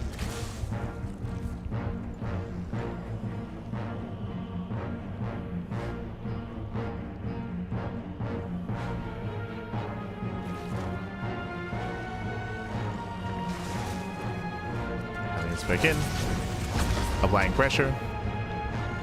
Banshees are on the way. We're gonna have to rely on the Banshees and Scouts and show us that Spire. Oh, Nidus all in. Never mind, no extra gases. My apologies. Only 1 gas geyser. I assumed that would be taking 2 and 3 gases. Going for a Link Queen. Nidus all in. Pulling a Dark. I'll be honest, I have not seen this build in ZVT since Dark retired. And I feel bad about it. It's like I miss Dark and his all-ins. Like, he'd go for like Link Queen Nidus all-ins, Drop a Lord all-ins, like Roach Ravager timings. Amongst the Korean Zerg players, no one else is quite like Dark. Like, Solo is more passive and more macro. Shin can be quirky at times. Rogue has his own style of aggression. It's been a while. I feel nostalgic. Let's go. Nidus into the main base. Percival, he does miss the Nidus worm though. Research. Uh-oh. Does miss the Nidus. It's gonna get up and running. Yakov, he is ready here at the third. And the Nidus is finished. He gets in. Yeah, he does get in. Creep is spreading, and Percival, he is not ready for this. He has what? He has 3 Marines? Oh boy, he has 3 Marines to defend. Hellions are racing back home. The Banshee's racing back home.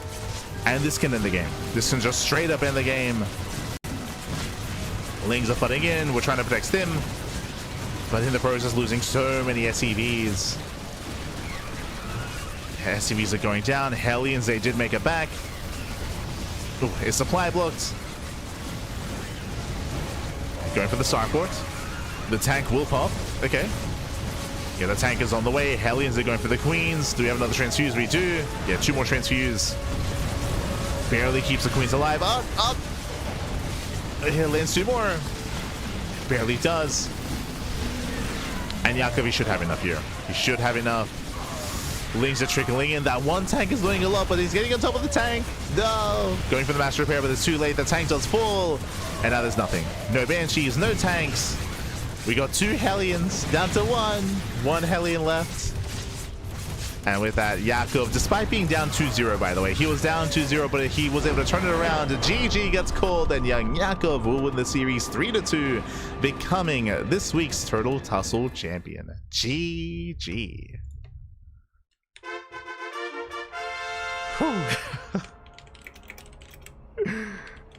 GG, well played. Congratulations, Bobby. Congratulations to YoungYakov winning with the reverse sweep. Again, he was down 2-0 and he won 3 games in a row.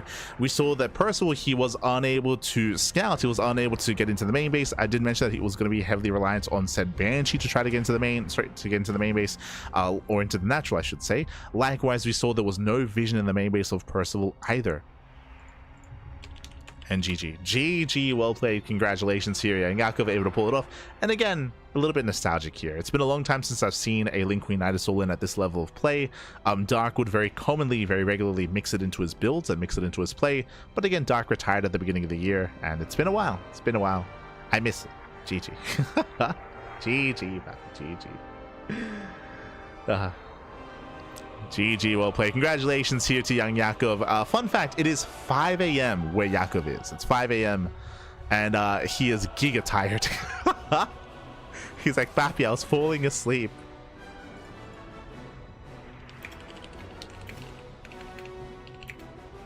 GG, Papi.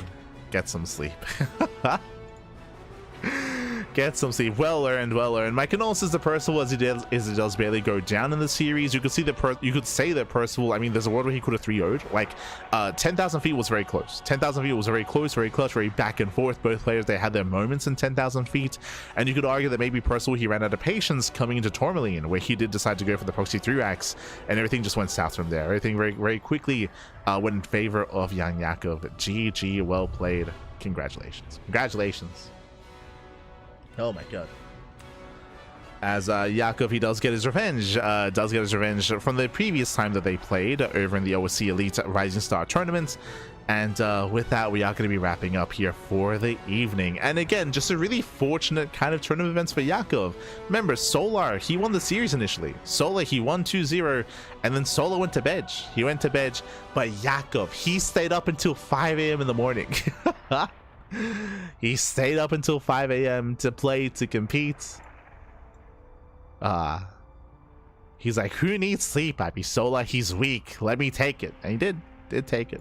Shout out to Percival. Percival took down Milito, took down Vindicta, took down Shameless to make it to the finals. But again, it was Yakov that was able to pop off in the end. Thankfully for him, Sola did forfeit, of course, and did allow Yakov to advance on into those finals. Congratulations. With that, you can support us as well. You can support this tournament via Matcherino, !Matcherino in the chat. You'll get a link to the Matcherino page. This is a fortnightly tournament. Every 2 weeks. Every 2 weeks we do host a Turtle Tussle. So if you want to support us, you can do so via Matcherino. This is at a more like NA friendly time tournament. Meanwhile, we have many more tournaments as well that you can support via Patreon. Bam, you can see our weekly schedule here. Our weekly schedule for the week. We just wrapped up with our Thursday morning cast. We're going to be live this evening with the Pondcast. We have Pigaster Cup tomorrow. We have MSO and STC over the weekend as well. We might add some extra casts. I will say that we might add some extra casts on Saturday and Sunday. I know that Kung Fu Cup has been going on, and we do have the replays of Kung Fu Cup as well, so we might be covering that. We'll see. It's also nice to have the morning free of Sundays. Like, it's so we might take it easy. We'll see what happens. But overall, we're going to be live once again in a couple of hours time, in 6 hours. In 6 hours time, sorry, I say 6. It's going to be in 8 hours, my apologies. 8 hours time, we're going to be live with the Pondcast. The Pondcast is our weekly talk show where we discuss all things StarCraft. I was mentioning it earlier, there were some people that were asking our opinion on the maps. Well, we did mention our opinion on the maps a couple of months ago. When we judged the maps, we were part of the judging process. We also did discuss them when the top 16 were revealed. So again, you can check out the VODs, check out the Pondcast from previous weeks and previous editions for our thoughts and for our breakdown on some of those maps. Otherwise, what do we have to discuss this week? Hold on. What do we have to discuss? Podcast episode 71. We have, of course, the TLMC map pool going live. We have Stellarfest results. True, Stellarfest results. Oh, we have the Nike gaming collection that was released like a week ago. True. For those who don't know, Scarlett, she modeled for Nike. And I say she modeled a bunch of gamers, a bunch of like content creators and esports personalities were modeling for Nike for their recent like collection. I actually looked into it. I was like, oh, cool. Like, is this still available? It's like all sold out at this point. It's like, but Scarlett did post, and she had like they kind of went for like an adjutant kind of like cosplay for her, like leading into like StarCraft and esports a little bit. I say adjutant like AI like robot kind of aesthetic. As well as all the other tournaments, all the other online events, Kung Fu Cup, Little League Cup, and all the other results. So again, we're going to be discussing all of that later on tonight during the podcast. Oh boy. That'll be later on tonight. Otherwise, thanks for watching. Thanks for tuning in. We do appreciate the support, and we'll see you guys later on tonight or tomorrow for Pigstar Cup. Again, Pigstar Cup did move to this Friday. The reason for this is because Pig was traveling back from Canada, and he returned today. He did return today, so we'll be able to cast tomorrow, the Pigstar Cup tomorrow morning. At this time, actually, at around this very time. There you go. We'll be there as well. Otherwise, thanks for watching. Thanks for tuning in. I might have a cheeky ladder session. Yeah, I'm gonna get a snack, gonna get something to very quickly eat, but gonna be live on my personal channel, be live with some games. Otherwise, thanks for watching, and we'll see you guys tomorrow for some more casting, tonight for some podcast. We'll see you whenever we see you. If you want to support us, !socials in the chats. We are live on a daily basis, plenty of VODs, plenty of content. Check out our YouTube channel because we do upload on a daily basis over on YouTube, so you can check out the VODs there. You can interact with us on Discord as well. We are actively on Discord. We also post when we go live on Discord as well. It's all there. Otherwise, we'll see you guys next time. Ciao, bye, ciao. See you next time, and congratulations to YoungYakov. Congratulations.